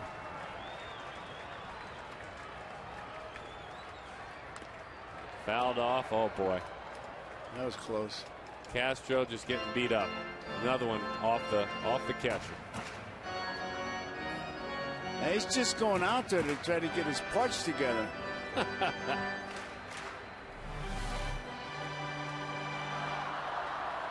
Hit him on the toe, right off the bunion. He was going to be late for the dance when he got hit on the knee, but he's not going now. He's staying home. The knee, the foot, the hand. Foot, the hand. 2-2 the count. That'll do it. That's the ball game. The White Sox charge right back tonight, and they do so with a huge 8th inning against Micah Owings, though to be fair, they had grabbed the lead against Zach Duke. A tough one tonight. They'll have to go get him again tomorrow. We've got a lot to look back on. There were some interesting decisions and some ups and downs in this one. What's that word? Unpredictable. We'll talk about it in our post-game show. Joe is ready, Todd is ready, and Joe and I will join him in a bit. It's brought to you by CenturyLink. It's coming up after this commercial break.